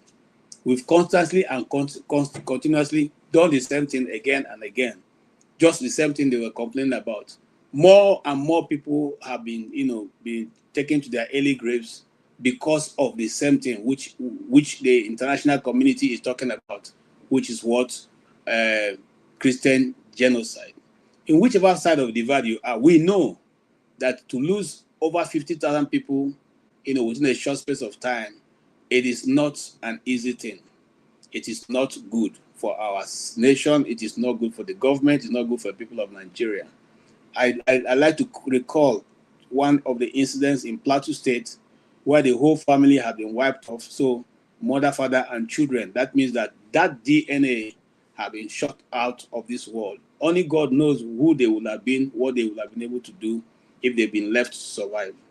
And anybody who tells you is header farmers clash, anybody who tells you it's a climate change situation, it is not. I repeat, it is not. It is real, it is total, and it is happening even till tomorrow. So let us wake up from our slumber. Nigerian government, wake up. Sending people all around the world to make input, having a media, will not work. Because the media, the international media don't work like your own media in Nigeria that you can easily write letters and say, don't mention this word, don't talk about this story, don't carry this story, and they will obey you. And just like Piers Morgan said to your Minister of External Affairs, okay, saying what you said is okay, but whether they will believe you, that's what it is. Whether the international community will believe what you're saying. So it doesn't matter how many press conferences you hold and what platform you go hold it. Once it's not real, the international community have the ability to refuse it, and they will give you for facts, free of charge. They are not like our own media, where the man who is in charge can decide to say, I won't give you money to travel to that location to go and verify the story. Consequently, write from your desk, and you write everything from your desk from the government talking point, and that's be it. These people know that this is what we do now, so it's not going to work any longer. They know that it's on the government mouthpiece that journalists in Nigeria write, except for very few. And those few are very scarce these days.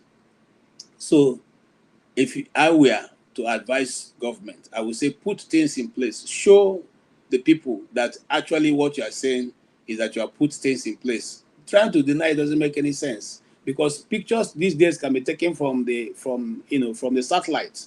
Everything that's going on in your country can be viewed from the satellite, and that's why Google can search out where will you be, that you will not be able to pinpoint exactly where you are. So it is useless going to international community to go and talk to them and say this thing is not happening, it's all a lie, it's contrived. No, let's change our style of governance. Let's protect our people. And when I say our people here, just like the pastor spoke today, Pastor Ezekiel said, it's not about who is being killed. It's about stop killing the people. Stop the movement. Stop taking people's land and resettling it. Imagine over 90 communities have been taken over and their names changed. This is what we are afraid of, and it's called ethnic cleansing. Let us stop it. Let us stop it. More so that I find it difficult to understand. During Buhari's time, he said these people are not, they say they are foreigners. They're not even Nigerians. So why do we allow foreigners, foreign headers, foreign terrorists to come and run over our people? And we're not concerned as a government. We're not bothered about it. We're going around and defending the foreign terrorists that we say these are not Nigerians doing these killings. Does it make sense to anybody? If it does make sense to you, it doesn't make sense to me. So we have said what we said. That is our own opinion and the panelists' opinion. It is left to you to judge which way and how we can build a nation. But I can tell you, without being afraid of being misquoted, that no nation, no people have built a nation the way we are going about it. You can't build a nation with injustice. You can't build a nation with, where there's no equity, where laws are queued to whoever the name is. The level of justice you get is dependent on who you are. No nation builds that, and we are quick to call America. America the lady law does not have a peeping eye to see who it is to identify. No, the blind is totally folded, and that fold doesn't go off, irrespective of whether it's a big man or a poor man, whether it is a person in government or person out of government. And that's why the nation will continuously to strive. Even only God knows. They continuously to strive, and that's why they can speak with boldness, because the law works. Let's build a nation where the law works. Let's build a nation where we're not trying to give a particular set of people advantage over others. I thank you, and God bless you. We will see all of you next week. Have a good night. 1,911,844,833 naira and 46. I'll take that again. 1,911,000,000 1,844,000,000 1 trillion. This money is too much for me.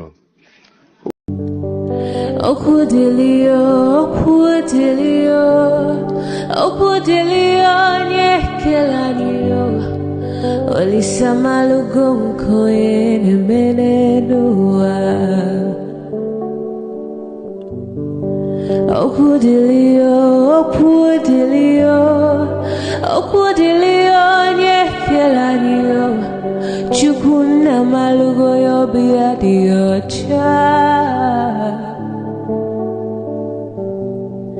Agaranya chogo kowe bili Agaranya chogo kowe rienio Owe chuku bezie chuku Nuche chukwa busigi fegemeo Nuche chukwa busia ifegemeo Nifo solo ne asi alibazie